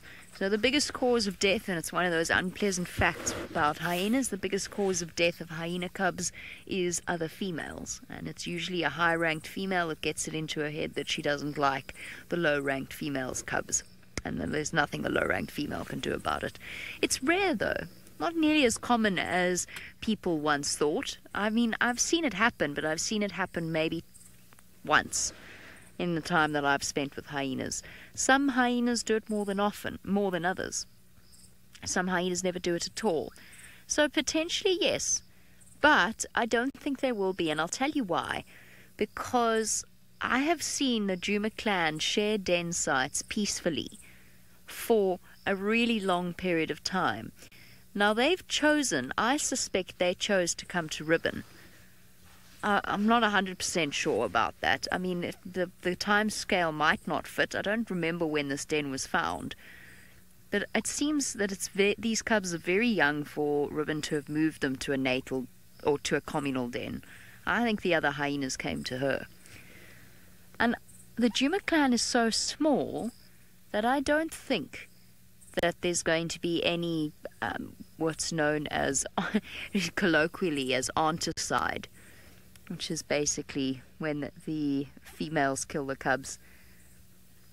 I don't think it's likely, honestly. Never had it happen here that we know of. We don't know what happened to Ntima's sibling, to be fair. Don't know what happened to Lamula, but I think it's unlikely that it was another hyena. It's rare, but it happens.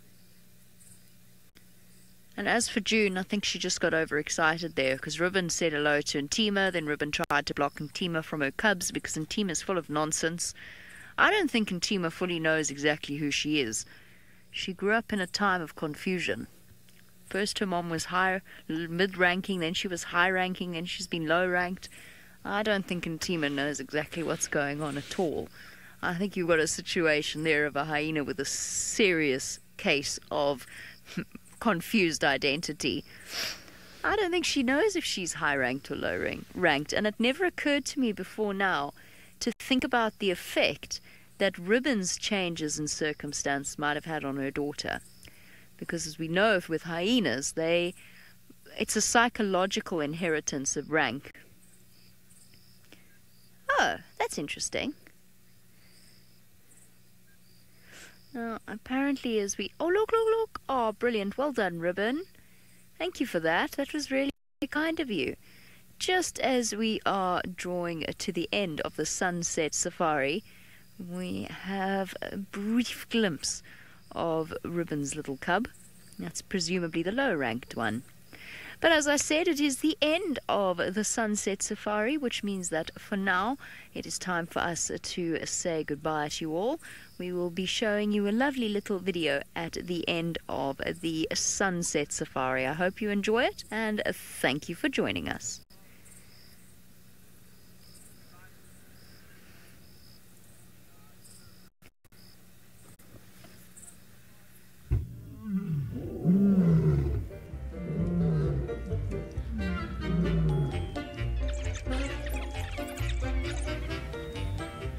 Do your pets respond to SafariLive? Post videos of your pets watching SafariLive. Shoot your clips horizontally and be sure to capture good quality sound. Upload your videos onto the SafariLive Facebook page or Twitter with #SafariLivePets.